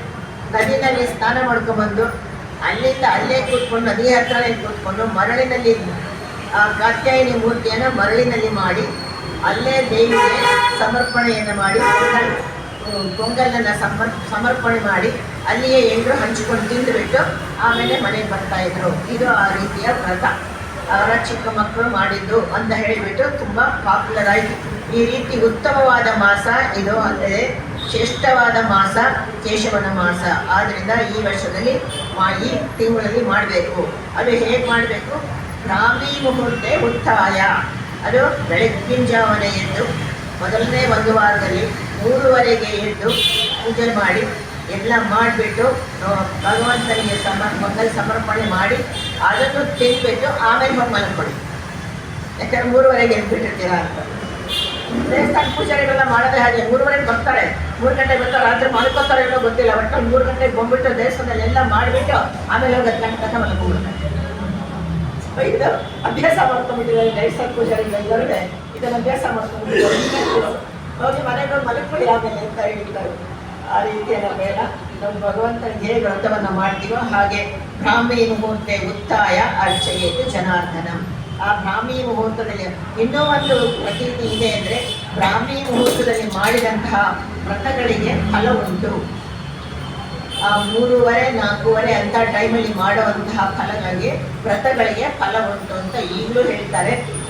ಬ್ರಹ್ಮಕುಮಾರೀಸ್ ಅಂತ ಕೇಳಿದಿರಲ್ಲ, 3 ಗಂಟೆಗೆ ಎದ್ಬಿಟ್ಟು ಮೆಡಿಟೇಷನ್ ಮಾಡ್ತೀನಿ ಅಂತಾರೆ. ಯಾತಕ್ಕೆ? ಅವ್ರು ಕೇಳಿದೆಲ್ಲ ಸಿಗುತ್ತೆ ಅಂತ, ಅದಕ್ಕೋಸ್ಕರ ಅವ್ರು ಮಾಡೋದು. ನಾವೇನು ನಾಷ್ಟ ಮಾಡ್ಕೋತೀವೋ ಅದೆಲ್ಲ ನಡೆಯುತ್ತೆ, ಅದಕ್ಕೆ ಮಾಡ್ತೀವಿ. ಬ್ರಹ್ಮಕುಮಾರೀಸ್ ಎಲ್ಲ ಈಗ ದೊಡ್ಡ ಸೊಸೈಟಿನೇ ಇದೆ, ಅವರು ಎಲ್ಲೆಲ್ಲೂ ಕೂಡ ಇರುತ್ತೆ. ಅವ್ರುಗಳ ಆ ಥರ ಒಂದಿಟ್ಕೊಂಡಿದ್ದಾರೆ. ಹಾಗೆ ಬ್ರಾಹ್ಮಿ ಮುಹೂರ್ತೆ ಉತ್ತಾಯ ಈ ರೀತಿ ಹೇಳ್ತಾ ಇದ್ದಾನೆ ಗೋದಾದೇವಿ. ನಿನ್ನೆ ಹೇಳಿದ ಹಾಗೆ ಪೀಠಿಕೆಯಲ್ಲಿ ಎಲ್ಲದನ್ನು ಹೇಳಿದ್ದೀರಿ. ಈ ವ್ರತದ ನಿಯಮಗಳೆಲ್ಲ ಹಾಕೊಂಡು ಹೇಳಿದ್ದೀರಿ. ಅದು ಅಲ್ಲದೆ ಕೃಷ್ಣ ಉತ್ತರ ಭಾರತದಲ್ಲೇ ಇದ್ದರಿಂದ ಅವನು ಹುಟ್ಟಿದ ಆ ದಿನವನ್ನು ಅಲ್ಲಿಂದಲೇ ಆ ಕಾಲದಲ್ಲಿ ಆ ಮಾಸಗಳಲ್ಲಿ ಹೇಗಿತ್ತೋ ಅದೇ ರೀತಿ ಆ ಮೊದಲ ದಿನವಾದ ಇದ್ದದನ್ನು ಆ ಕಾತ್ಯಾಯಿನಿ ವ್ರತವನ್ನು ಮಾಡಿದ್ರಿಂದ ಅಲ್ಲಿಂದ ಅವರುಗಳು ಕೂಡ ಕಾತ್ಯಾಯಿನಿ ವ್ರತ ತರನೇ ವ್ರತ ಮಾಡಿಕೊಂಡು ಶುರು ಮಾಡ್ಕೊಂಡಿದ್ದಾರೆ. ಸೊ ಇಲ್ಲಿ ಪಾರ್ವತಿನೂ ಬಂದಾಯಿತು, ಲಕ್ಷ್ಮೀನೂ ಬಂದಾಯಿತು, ಇದು ಬಂದಾಯಿತು, ಸರಸ್ವತಿನೂ ಬಂದಾಯಿತು, 3 ಜನನೂ ಬಂದಾಯಿತು. 3 ಜನ ಸೇರಿ ಗೋದಾದೇವಿ ಅನ್ನೋ ಒಂದು ದೇವಿ ವ್ರತವನ್ನು ಮಾಡ್ತಾ ಇದ್ದಾರೆ. ಅವನು ಉತ್ತರ ಭಾರತದಲ್ಲಿ ಜನಿಸಿದ್ರಿಂದ ಅಲ್ಲಿಯ ಸಂಪ್ರದಾಯಕ್ಕೆ ಸರಿಯಾಗಿ ಮಾಡ್ತಾರೆ. ಆ ರೀತಿ ಆ ಸಂಪ್ರದಾಯಕ್ಕೆ ಮಾಡಿದ್ರೆ, ಆದರೆ ಯಾರೂ ಶೂನ್ಯ ಮಾಸ ಅಂತ ಹೇಳಿ ಅದನ್ನು ಕಡೆಗಣಿಸಿಲ್ಲ. ಶೂನ್ಯ ಮಾಸ ಅಂದ್ಬಿಟ್ಟು ಏನೋ ಊಟ ಮಾಡದೇ ಇರ್ತಾರ, ಕೆಲಸ ಮಾಡದೇ ಇರ್ತಾರ, ಇಲ್ಲ ಇರ್ತಾರೆ. ಶಾಸ್ತ್ರ ಮಾಡೋದಕ್ಕೆ ಮಾತ್ರ ಶೂನ್ಯ ಮಾಸ ಅಂತ ಇಟ್ಕೊಂಡ್ಬಿಟ್ಟಿದ್ದಾರೆ ಅಷ್ಟೇ. ಅಯ್ಯೋ ಇವು ಶೂನ್ಯ ಮಾಸ ಮಾಡ್ಬೇಡ, ಏನಾದ್ರು ಹೊಲಗೆ ಹೋಗ್ಬಿಡುತ್ತೆ ಹಾಗೆ ಅಂತ ಹೆದರ್ಸೋರು ಜಾಸ್ತಿ ಇದ್ದಾರೆ. ಗೊತ್ತಿಲ್ಲದೆ ಇರೋರು, ಭಗವಂತ ವಿಷಯ ಗೊತ್ತಿಲ್ಲದೆ ಇರೋರು ಹೆದರಿಸ್ತಾರೆ. ಶೂನ್ಯ ಮಾಸ ಮಾಡಬೇಡ್ರೆ ಏನಾದ್ರು ಆಗ್ಬಿಡುತ್ತೆ, ಕೆಟ್ಟಾಗ್ಬಿಡುತ್ತೆ. ಯಾವ ಕೆಟ್ಟದ್ದು ಆಗಲ್ಲ, ಏಕಾದಶ ಮಾಡಿದ್ದಾರೆ. ಸೊ ಅದಕ್ಕೆ ಶೂನ್ಯ ಮಾಸ ಅಂತ ಯಾರು ಹೆದರಬೇಡಿ. ಮಂಗಲಾದೇನಿ ಮಂಗಲವಾದ್ಯಾನಿ ಮಂಗಲಾಂತಾನಿ, ಎಲ್ಲ ಕೆಲಸಗಳು ಗೋದಾದೇವಿಗೆ ಅಂತ ಮಾಡೋದು ಮಂಗಳದಿಂದಲೇ ಶುರು ಆಗುತ್ತೆ. ಮಂಗಳ ಮಧ್ಯಾಹ್ನ ಮಂಗಳಾಂತಾನಿ, ಎಲ್ಲವೂ ಮಂಗಳದಿಂದಲೇ ಕೊನೆಗೊಳ್ಳುತ್ತೆ. ಆದ್ದರಿಂದ ಯಾರು ಅದಕ್ಕೆ ಹೆದರಬೇಕಿಲ್ಲ. ಹಾಗಂತ ಹೇಳಿ ಬೇಕು ಅಂತ ಮಾಡೋದು ಬೇಡ. ಯಾಕೆಂದರೆ ಭಗವಂತನ ಮೇಲೆ ಇಂಟ್ರೆಸ್ಟ್ ಹೊರಟೋಗುತ್ತೆ, ಕಾನ್ಸಂಟ್ರೇಷನ್ ಹೊರಟೋಗುತ್ತೆ. ಅದಕ್ಕೋಸ್ಕರ ಅವನ ಮೇಲೆ ಕಾನ್ಸಂಟ್ರೇಟ್ ಮಾಡೋದ್ರಿಂದ ಮನುಷ್ಯರ ಕೆಲಸಕ್ಕೆ ಇಂಪಾರ್ಟೆನ್ಸ್ ಕೊಡೋದು ಬೇಡ ಅಂತ ಹೇಳಿದ್ದಾರೆ. ಅಷ್ಟು ಹೊರತು ಇನ್ನೇನು ಹೇಳಿಲ್ಲ. ಮದಿ ನೀರಿನ ಮಾರ್ಗಳಿ ತಿಂಗಳು ಅಂದರೆ ಅಂತಹ ಕಾಲ, ಅಂತಹ ಒಳ್ಳೆಯ ಮಾಸದಲ್ಲಿ, ಕೇಶವನ ಮಾಸದಲ್ಲಿ ಆರಂಭಿಸೋಣ. ಹಾಗೆ ಮದಿ ನೀರೆಯಿಂದ ನನ್ನ ಆಳ ಅಂದರೆ ಎಲ್ಲವೂ ಸರಿ, ಒಳ್ಳೆಯ ದಿನವೂ ಆಗಿದೆ. ಹಾಗೆ ಒಳ್ಳೆಯ ಒಂದು ವಿಷಯ ಎಂದರೆ ಭಗವಂತ ಗೋಪಿಯರನ್ನೆಲ್ಲ ಸೇರಿದ ದಿನ ಮಾರ್ಗಳಿ ಮಾಸದಲ್ಲಿ ಸೇರಿತು. ಹೌದು, ತಾಸ ಮಾಯರು ಶೌರಿಗೆ ಸ್ವಯಮಾನ ಮುಖಾಂಬುಜಗ ಪಿತಾಂಬರ ಧರಸ್ರಗ್ಗಿ ಸಾಕ್ಷಾತ್ ಮನ್ಮಥಃ ಅಂತ ಹೇಳಿ ಕೃಷ್ಣ ಮರೆಯಾಗಿ ಮತ್ತೆ ಅವರಿಗೆಲ್ಲ ಕಾಣಿಸಿಕೊಂಡ ದಿನ ಮಾರ್ಗಳಿ ಮಾಸವಾಗಿರುತ್ತೆ. ಆದ್ದರಿಂದ ಅದು ಕೂಡ ಆ ಚೈತ್ರ ಮಾರ್ಗಳಿ ಮಾಸ, ಚೈತ್ರ ಮಾಸ ಬರಬೇಕು. ಇವಾಗ ಇನ್ನೇನು ಶುರು ಆಗುತ್ತೆ, ಮುಂದಿನ ತಿಂಗಳಿಂದ. ಹಾಗೆ 2 ತಿಂಗಳಾದಮೇಲೆ ಅದು ಶುರು ಆಗುತ್ತೆ. ಹೀಗೆ ಎಲ್ಲವನ್ನು ಕೂಡ ರಾತ್ರಿಸ್ಥ ಪಶ್ಚಿಮೋಯಾನಕ ಬ್ರಾಹ್ಮಿ ಉಚ್ಯತೆ, ಬ್ರಾಹ್ಮಿ ಮುಹೂರ್ತದಲ್ಲಿದ್ದು ಅವರ ಪೌರ್ಣನ ಮಾಡ್ತಾ ಇದ್ದಾರೆ. ನನ್ನ ಆಳಾಲ್ ಭಗವಂತನ ವಿಷಯದಲ್ಲಿ ಯಾವ್ದು ಮಾಡಬೇಕು ಯಾವ್ದು ಮಾಡಬಾರ್ದು ಅನ್ನೋದನ್ನು ತಿಳ್ಕೊಳ್ಳಿ, ಎಲ್ಲ ತಿಳಿದುಕೊಂಡು ಮಾಡಬೇಕು. ಅವನ ವಿಷಯದಲ್ಲಿ ಯಾವ್ದು ಮಾಡಬಾರ್ದು ಅಂತಲೇ ಇಲ್ಲವೇ ಇಲ್ಲ. ನಮ್ಮ ಫ್ರೆಂಡ್ ಒಂದು ದಿವಸ ನನ್ನ ಜೊತೆ ಬೆಳಿಗ್ಗೆ ಎಲ್ಲ ಬೇಗ ಹೊರಟಿದ್ವಿ. ಇವತ್ತು ದೇವ್ರಿಗೆ ಏನೋ ಮಾಡೋಕ್ಕೆ ಆಗಲಿಲ್ಲ, ಚಪಾತಿ ಮಾಡಿದೆ, ಅದನ್ನೇ ದೇವ್ರಿಗೆ ನೈವೇದ್ಯ ಮಾಡಿಬಿಟ್ಟೆ. ಇದೇನ್ರಿ ಚಪಾತಿನ ನೈವೇದ್ಯ ಮಾಡಿಬಿಟ್ರಾ ಅಂತ ಕೇಳಿದ್ರೆ, ಏನೀಗ ಮಾಡಿದ್ರೆ ಅನ್ನ ತುಪ್ಪ ಮಾತ್ರ ಇರಬೇಕಾ, ಚಪಾತಿ ಮಾಡಬಾರ್ದ, ಇಡ್ಲಿ ಇಡಬಾರ್ದ? ನಮ್ಗೆ ಏನು ಮನಸ್ಸಿಗೆ ಬಂತು ಅದನ್ನು ದೇವ್ರಿಗೆ ಕೊಟ್ಬಿಟ್ಟು ಬರ್ತೀನಿ. ಅವಳು ಹಂಗೆ ಹೇಳಿದ್ಲು. ನಾನು ಕೆಲ್ಸಕ್ಕೆ ಹೋಗೋಳು, ಅಡುಗೆ ಮಾಡೋದೇ ಇಲ್ಲ ದಿವಸ, ಬೆಳಗ್ಗೆ ಮಾಡೋದು ಬರೀ ಟಿಫನ್ನು, ಅದನ್ನೇ ದೇವ್ರ ಮುಂದೆ ಇಟ್ಬಿಟ್ಟು ಕೃಷ್ಣಾರ್ಪಣ ವಸ್ತು ಅಂತ ಹೇಳ್ಬಿಟ್ಟು ಕೊಟ್ಬಿಡ್ತೀನಿ ಅಂತ ಹೇಳಿ. ಸೊ ದೇವರಿಗೆ ಇದೇ ಆಗಬೇಕು ಅದೇ ಆಗಬೇಕು ಅಂತಿದ್ದಿಲ್ಲ. ನಮ್ಮ ಮನಸ್ಸಿನಲ್ಲಿ ಏನೇನು ಬರುತ್ತೋ ಅದನ್ನೆಲ್ಲವನ್ನು ಕೂಡ ಭಗವಂತನಿಗೆ ಸಮರ್ಪಣೆ ಮಾಡ್ಬೋದು. ಹೀಗೆ ನನ್ನ ಒಳ್ಳೆಯ ದಿವಸ, ಇಂತಹ ಒಳ್ಳೆಯ ದಿವಸ ಅಂದರೆ ಎಲ್ರಿಗೂ ಒಳ್ಳೆಯ ದಿವಸನ, ಕೆಲವರಿಗೆ ಬರುತ್ತೆ, ಹೌದು ಒಳ್ಳೆಯ ದಿವಸ ಇರುತ್ತೆ, today is the best day for me ಅಂತ ಅಂದ್ಕೊಂಡು ಹೋಗ್ತಾರೆ ಎಷ್ಟೋ ಜನ ಇಂಗ್ಲೀಷಲ್ಲಿ ಹೇಳ್ಕೊಂಡು. ಸರಿ ಇರಲಿ, ಬೆಸ್ಟ್ ಡೇನೇ ಇರಲಿ, ಒಳ್ಳೆಯ ದಿವಸ ಒಳ್ಳೆ ದಿನ. ಹಂಗಾದ್ರೆ ಏನು? ರಾಮಾಯಣದಲ್ಲಿ ಒಂದು ವಿಷಯನ ಹೇಳ್ತಾನೆ. ರಾಮಾಯಣದಲ್ಲಿ ರಾಮನನ್ನು ಕರೆದುಕೊಂಡು ವಿಶ್ವಾಮಿತ್ರ ಹೊರಡ್ತಾನೆ. ರಾಮ ಲಕ್ಷ್ಮಣ ಕರ್ಕೊಂಡು ತಾಟಕೀಯ ಸಂಹಾರಕ್ಕೆ ಅಂತ ಹೊರಡ್ತಾರೆ.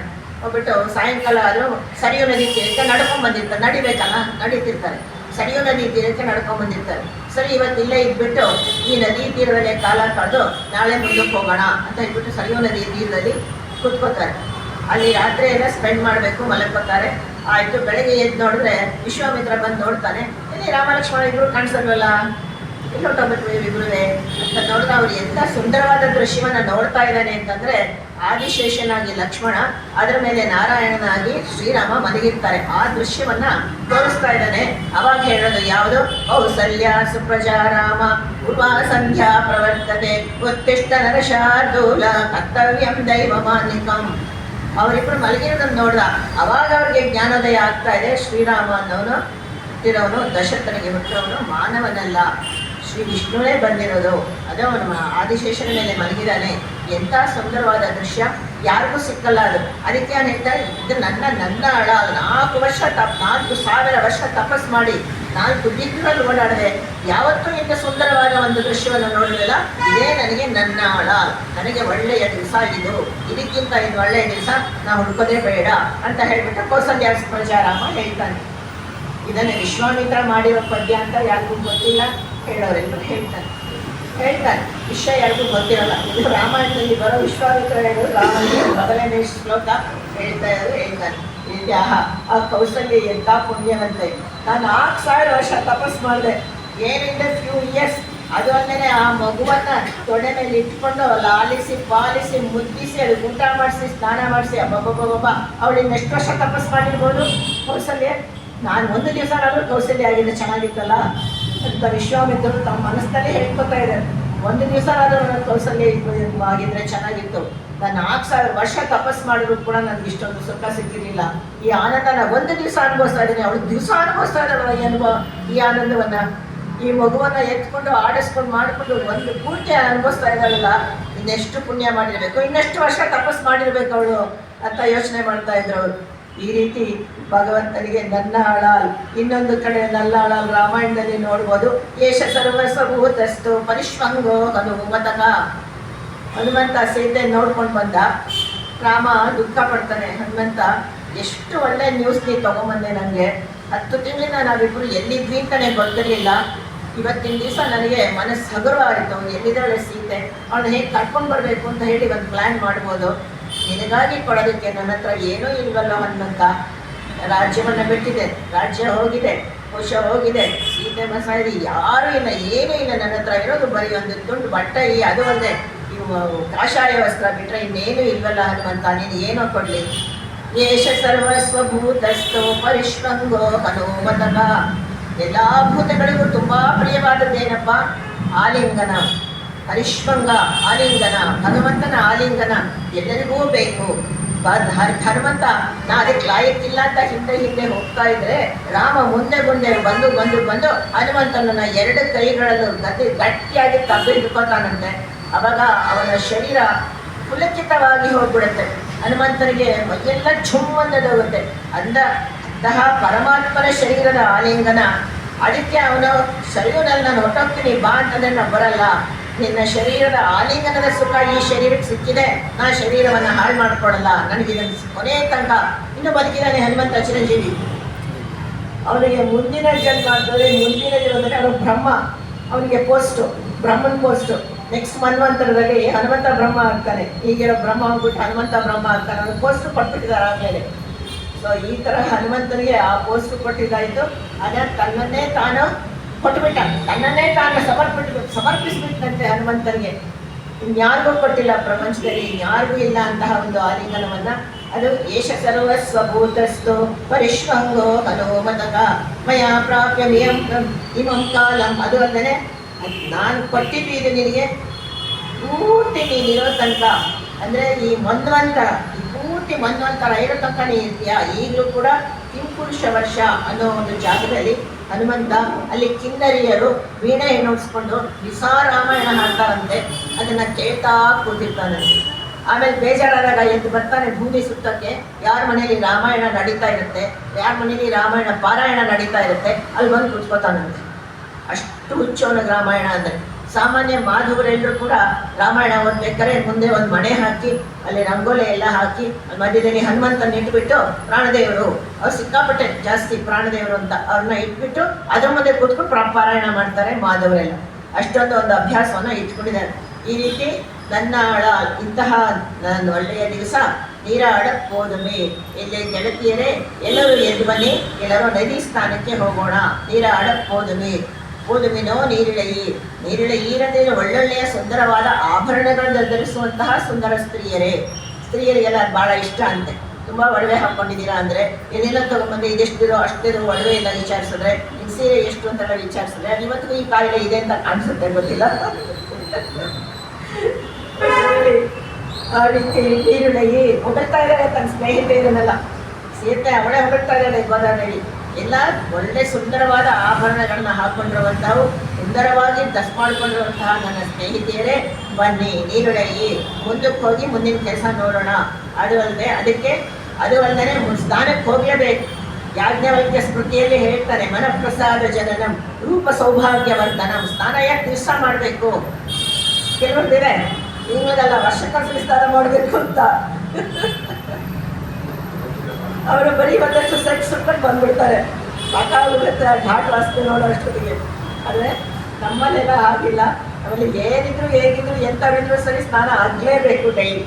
ಇದು ಇಂತಹ ಒಂದು ಸ್ನಾನಕ್ಕೆ ಹೋಗಬೇಕು, ನಾವು ಹೋಗಲೇಬೇಕು. ಆರೋಗ್ಯವರ್ಧನಂ, ಒಂದು ಶ್ರೀವರ್ಧನಂ, ಆರೋಗ್ಯವರ್ಧನಂ, ಅಷ್ಟಪುಷ್ಟವರ್ಧನಂ, ಸೌಖ್ಯವರ್ಧನಂ. ಅದು ತುಂಬ ಸ್ನಾನದಿಂದ ಆರೋಗ್ಯ ಇಂಪ್ರೂವ್ ಆಗೋದು ಎಲ್ಲ. ಬಲಂ ರೂಪಂ ಯದೋ, ಅದು ಅಲ್ಲದೆ ಯಶೋಧರ್ಮಂ, ಕೀರ್ತಿಯನ್ನು ಬರುತ್ತಂತೆ, ವಿದ್ಯೆ ಬುದ್ಧಿ ಹತ್ತಂತೆ. ಮಕ್ಕಳನ್ನ ಸ್ನಾನ ಮಾಡಿದ್ರೆ ಸ್ಕೂಲಿಗೆ ಕಳಿಸಿರ್ತಾರೆ, ಬೆಳಗ್ಗೆ ಬೇಗ ಹೋಗಿ ಎಷ್ಟೋ ದಿವಸ ಲೇಟ್ ಆಯಿತು ಅಂತ ಮಕ್ಕಳು ಬಂದಿರ್ತಾರೆ, ಗೊತ್ತಾಗುತ್ತೆ ನಮಗೆ ಹೇಗೆ ಅಂತ. ಆದರೆ ಆ ಸ್ನಾನ ಮಾಡಿ ಕಳಿಸಿದ್ರೆ ಫ್ರೆಶ್ ಆಗಿರ್ತಾರೆ ಮಕ್ಕಳು. ಅಂಥವ್ರು ಫ್ರೆಶ್ ಆಗಿ ಆ್ಯಕ್ಟಿವ್ ಆಗಿರ್ತಾರೆ. ಇಲ್ಲದೇ ಇರೋ ಮಕ್ಕಳಿಗೆ ಆ ಫ್ರೆಶ್ನೆಸ್, ಆ ನಿದ್ದೆನೇ ಹೋಗೇ ಇರೋದಿಲ್ಲ. ಹಾಸಿಗೆಯಿಂದ ಎದ್ದಿರೋ ಮಕ್ಕಳಿಗೆ ನಿದ್ದೆನೇ ಹೋಗಿಲ್ಲ. ಬೇಗ ಎಬ್ಬಿಸಿ ಸ್ನಾನ ಮಾಡಿಸೋದು ತುಂಬ ಒಳ್ಳೆಯದು, ಅದು ಮಾಡಿಸ್ಲೇಬೇಕು. ಊಟ ತಿಂದು ಕೊಡೋರು ಕೂಡ ಸ್ನಾನ ಮಾಡಿಸಿ ಕಳಿಸಿ, ಬಟ್ಟೆ ತುಂಬದಂಗೆ ಇರುತ್ತೆ ಮಕ್ಕಳಿಗೆ. ಅದನ್ನು ಮಾಡಿದ್ಮೇಲೆ ತಿಂದು ತಿಂತಾರೆ, ಒಂದೊಡ್ಡ ಹಾಲು ಕುಡಿದ್ಬಿಟ್ಟು ಹೋಗ್ತಾರೆ. ಈ ರೀತಿ ಹಾಗೆ ರೂಪ, ಅದನ್ನು ಎಂಥದ್ದು ರೂಪ ಸೌಭಾಗ್ಯವರ್ಧನ. ಅದು ಸ್ನಾನ ಮೂಲ ಕ್ರಿಯಾ ಸರ್ವಾಹ. ಪ್ರತಿಯೊಂದು ಕೆಲಸವನ್ನು ಸ್ನಾನ ಮೂಲ. ಮೊದಲು ಸ್ನಾನ ಮಾಡಿಬಿಟ್ಟೆ ಮುಂದಿನ ಕೆಲಸ. ನಮ್ಮ ಅತ್ತೆ ಅವ್ರ ಕಾಲದಲ್ಲೆಲ್ಲ ಇದ್ದಾಗ ಹೋದ ತಕ್ಷಣ ಹಲ್ಲು ಮುಚ್ಕೊಂಡು ಸ್ನಾನ ಮಾಡ್ಕೊಂಡು ಬರೋದೇ, ಆಮೇಲೆ ಕಾಫಿ ಎಲ್ರಿಗೂ. ಅದರಿಗೂ ಕಾಫಿನೂ ಇಲ್ಲ, ಅವ್ರಿಗೂ ಇಲ್ಲ, ಯಾರಿಗೂ ಇಲ್ಲ. ಆ ರೀತಿ ಇತ್ತು ಒಂದಾನೊಂದು ಕಾಲ. ಈಗ ಬೆಡ್ಡಲ್ಲೇ ಬೆಡ್ ಕಾಫಿ. ನಮ್ಮ ಮಕ್ಕಳ ಕಾಲಕ್ಕೆ ಬೆಡ್ ಕಾಫಿ ಎದಕ್ಕೆ ಬರ್ತಾ ಇದೆಯೋ ಏನೋ ಗೊತ್ತಿಲ್ಲ. ನಮ್ಮ ಮಕ್ಕಳ ಹಸಿ ಮೊಮ್ಮಕ್ಕಳ ಕಾಲಕ್ಕೆ ಹೇಳೋದೇ ಬೇಡ. ಯಾವಾಗಂದ್ರೆ ಅವಾಗ ಸ್ನಾನ, ಯಾವಾಗಂದ್ರೆ ಅವಾಗ ನಿಂದೆ, ಆ ರೀತಿ ಆಗ್ಬಿಡುತ್ತೆ. ಅದೆಲ್ಲ ಹೋಯ್ತು. Those days are going. ಗೊತ್ತಿಲ್ಲ ಹೇಗಂದ್ರೆ ಉಳಿಸ್ಕೋಬೇಕು ಅಂತ. ಮಕ್ಕಳಿಗೆ ಇದೆಲ್ಲ ಹೇಳಿದ್ರೆ ನಗ್ತಾರೆ. ಈ ಇದರ ಮನಃಪ್ರಸಾದ ಜನ ರೂಪ ಯೌವನ ವರ್ಧನಂ ಇದೆಲ್ಲ ಹೇಳ್ತಾ ಹೋದ್ರೆ ಅವರಮ್ಮ ಎಲ್ಲ ನಿಮ್ಗೆ ಕತ್ತಿ ಪ್ರಾಣ ಹೇಳ್ಬೇಡ ಅಂತ ಹೇಳ್ತಾರೆ ಅಷ್ಟೇ ಮಕ್ಕಳು. ಆದರೆ ಅದರಿಂದ ಏನೇನಾಗುತ್ತೆ, ಮನಸ್ಸು ಫ್ರೆಶ್ ಆಗುತ್ತೆ ಫಸ್ಟು. ಇಲ್ಲದ್ರೆ ನಮ್ಗೆ ಏನು ಕೆಲಸ ಮಾಡೋಕ್ಕೆ ಆಗೋದೇ ಇಲ್ಲ. ನಮ್ಗೆ ಅಭ್ಯಾಸ ಇರೋರಿಗೆ ನಾನು ಇದೆ ಕಣ್ಣಿರ್ಲಾದ್ರೂ ಮಾಡ್ಕೊಂಡು ಬರ್ತೀವಿ ಅಂತ ಇದು ಮಾಡೋಕ್ಕೆ ಆಗಲ್ಲ, ಏನು ಮಾಡೋಕ್ಕೂ ಆಗಲ್ಲ ಕೆಲಸ. ಆ ರೀತಿ ಮಕ್ಕಳನ್ನ ಕೂಡ ನಾವು ಮುಂದಕ್ಕೆ ತರಬೇಕು. ಹಾಗೆ ಅದೆಲ್ಲ ಹೊರಟೋಗ್ತಾ ಇದೆ. ಹೇಗೆ ಇದನ್ನೆಲ್ಲ ಉಳಿಸ್ಕೋಬೇಕು ಅಂತ. ಒಟ್ಟಲ್ಲಿ ನೀರಾಡಕ್ಕೆ ಹೋದುವಿನೋ ನೀರಿಳೆಯಿ ಶೀರ್ಮಲ್கும் ಆಯಪ್ಪಾಡಿ ಶೆಲ್ವಚ್ಚಿರುಮೀರ್ಕಾಳ್. ಶೀರ್ಮಲ್கும் ನೀರುಳೆಯಿ ಒಟ್ಟಿನಲ್ಲಿ ಎಲ್ಲರೂ ಹೊಗಳಿ ಎಬ್ಬಿಸ್ತಾ ಇದ್ದಾಳೆ. ಭಾಗವತದಲ್ಲಿ ಹೇಳ್ತಾ ಅದು ಅಂದರೆ ಭಾಗವತರಿಗೆಲ್ಲ ಜ್ಞಾನವೇ ಆಭರಣ, ಅದು ನರಸ್ಯಾಭರಣ ರೂಪಂ, ರೂಪಸ್ಯಾಭರಣ ಗುಣಃ, ಗುಣಸ್ಯಾಭರಣ ಜ್ಞಾನ, ಜ್ಞಾನಸ್ಯಾಭರಣ ಕ್ಷಮ ಅಂತ ಹೇಳಿ ಒಂದು ಸುಭಾಷಿತ ಬೇರೆ. ಒಳ್ಳೆಯ ಆಭರಣಗಳನ್ನು ಧರಿಸಿರುವಂಥವರೇ ಶೀರ್ಮಲ್ಕು. ಆ ಭಾಗವತದ ಕಾಲದಲ್ಲಿ ಭಾಗವತದಲ್ಲಿ ಹೇಳುತ್ತೆ ಸಂಪತ್ ಸಮೃದ್ಧಿ ಇತ್ತು ಗೋಕುಲ, ಗೋಪಿಕಾ ಸ್ತ್ರೀಯರು ಗೋಕುಲದಲ್ಲೆಲ್ಲ ಇತ್ತು. ಅದು ಅಲ್ಲದೆ ಕೃಷ್ಣ ವಿಶ್ವೇಶ್ವರಾಂಶೇನ ನಂದಗೋಪಮುಪೇಷಿ ಧೃತವತ್ಯಾಹ ಕ್ಷೀರವತ್ಯಾಹ ಅಂದ್ರೇನು? ಯಾವದ್ದುಗ್ಧಂ ಸಮುದ್ಭೂತಂ ತಾವದೇವ ಕೃತಂ ಭವೇತ್. ಯಾವದ್ದುಗ್ಧಂ ಸಮುದ್ಭೂತಂ, ಎಷ್ಟು ಹಾಲು ಕಾಸ್ತಿರೋ ಅಷ್ಟು ಮೊಸರು, ಅಷ್ಟು ಕೆನೆ, ಅಷ್ಟು ಬೆಣ್ಣೆ, ಅಷ್ಟು ತುಪ್ಪ. ಅದು ಒಂಚೂರು ಕಮ್ಮಿ ಆಗ್ತಾ ಇರಲಿಲ್ಲ. ಎಷ್ಟು ಹಾಲಿತ್ತೋ ಅಷ್ಟು ಬೆಣ್ಣೆ ವಾಪಸ್ ಬರ್ತಾ ಇತ್ತು ಆ ಕಾಲದಲ್ಲಿ. ಇವಾಗ ಎಷ್ಟು ದಿವಸ ಕೆನೆ ಕಲೆಕ್ಟ್ ಮಾಡಿ 15 ದಿವಸಕ್ಕೆ ಒಂದ್ಸರಿ ಮಾಡಿದ್ರೆ ಇಷ್ಟು ದಪ್ಪ ಬೆಣ್ಣೆ ಬರುತ್ತೆ. ಆ ಕಾಲ ಅಷ್ಟು ಕ್ಷೀರ ಸಮೃದ್ಧಿಯಾದ ಕಾಲ. ಹಾಗಿರ್ತಾ ಇತ್ತು. ಕ್ಷೀರ ಅಂತಂದ್ರೆ 1 ಲೀಟರ್ ಹಾಲು ಕಾಸಿದ್ರೆ ಅದು ಮೊಸರು ಕಟ್ಟಿ ಅದ್ರ ಒಳಗೆ ಮಂಥನ ದಂಡವನ್ನ ಬಲವಂತವಾಗಿ ತಳ್ಳಿ ಇಡ್ತಾ ಇದ್ರಂತೆ. ಅಷ್ಟು ಗಟ್ಟಿ ಮೊಸರು. ಆ ಮೊಸರನ್ನ ಕಡ್ದ್ರೆ ಮಜ್ಜಿಗೆ ಅಂತ ಬರ್ತಾ ಇದ್ದದ್ದು 2 ಸ್ಪೂನು, ಇನ್ನೆಲ್ಲ ಬೆಣ್ಣೆ ಪೂರ್ತಿ. ಅಷ್ಟು ಬೆಣ್ಣೆ, ಅದ್ರಲ್ಲಿ ನೀರಿನ ಅಂಶನೇ ಇರ್ತಿರ್ಲಿಲ್ಲ. ಅಂತಹ ಹಾಲು ಆ ಕಾಲದಲ್ಲಿ ಸಿಗ್ತಾ ಇತ್ತು.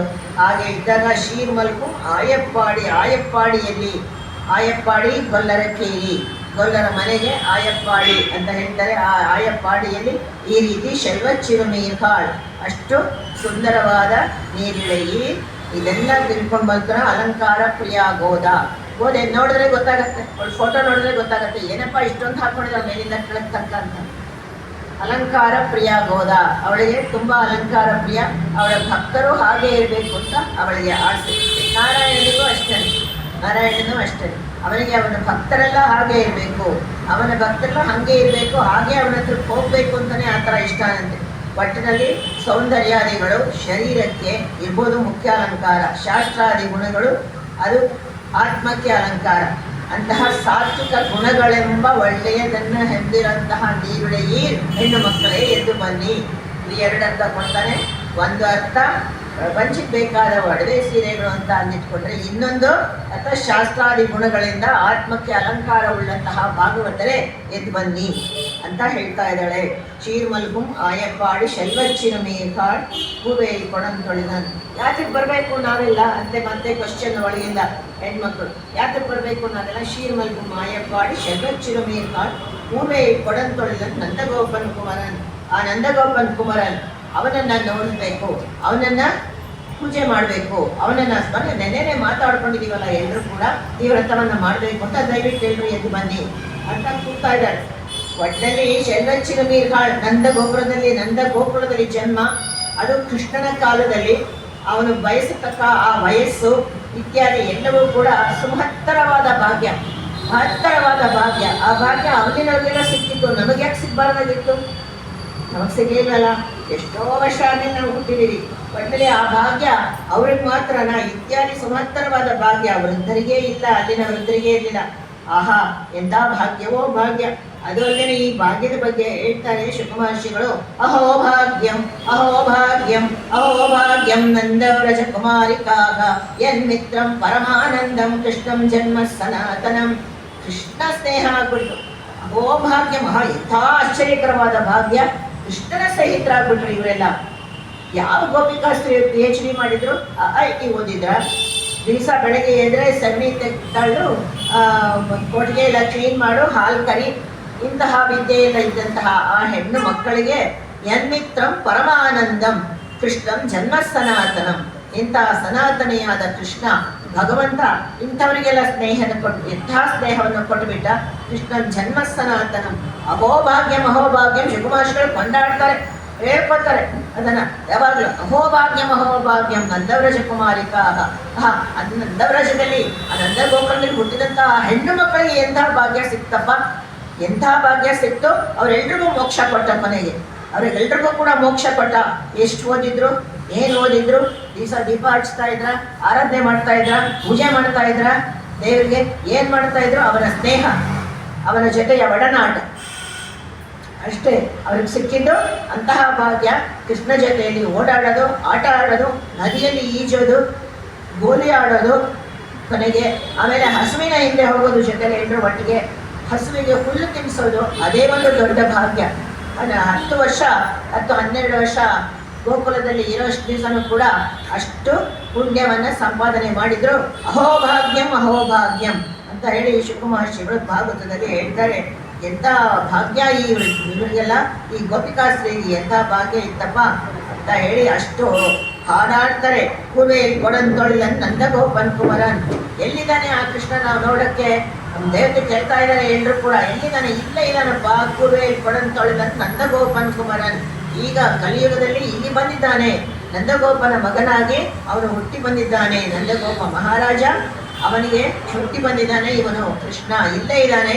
ನಂದಗೋಪನ್ ಕುಮಾರ್ ಕೂವೆಯಲ್ಲಿ ಕೊಡಂತೊಳಿಲನ್ ನಂದಗೋಪನ್ ಕುಮಾರ್ ಅನ್ನೋದು ನಂದಗೋಪನಿಗೆ ಮಗನ ಮೇಲೆ ಅತಿಸ್ನೇಹ ಪಾಪಶಂಕಿ ಅಂತಾರಲ್ಲ, ಅದು ಆವಾಗವಾಗ ಭೂತನಿ ಶಕಟಾಸುರ ಎಲ್ಲ ರಾಕ್ಷಸರು ಬಂದಿದ್ದರಿಂದ ಕೂರ್ವೆಯಲ್ಲಿ ಕೊಡಂತೊಳಿಲನ್ ವೇಲ್, ಮುರುಗನ ಕೈನಲ್ಲಿ ಅಂತ ಇರುವಂತಹ ವೇಲ್ ಹಿಡ್ಕೊಂಡ್ಬಿಟ್ಟು ಅವನು ಕೂಡ ಆ ನಂದಗೋಪ ಮುದುಕ ಆಗಿದ್ರು ಕೂಡ ಕೃಷ್ಣನ್ ಹೊಟ್ಲು ಪಕ್ಕದಲ್ಲಿ ಕೂತ್ಬಿಡೋನಂತೆ.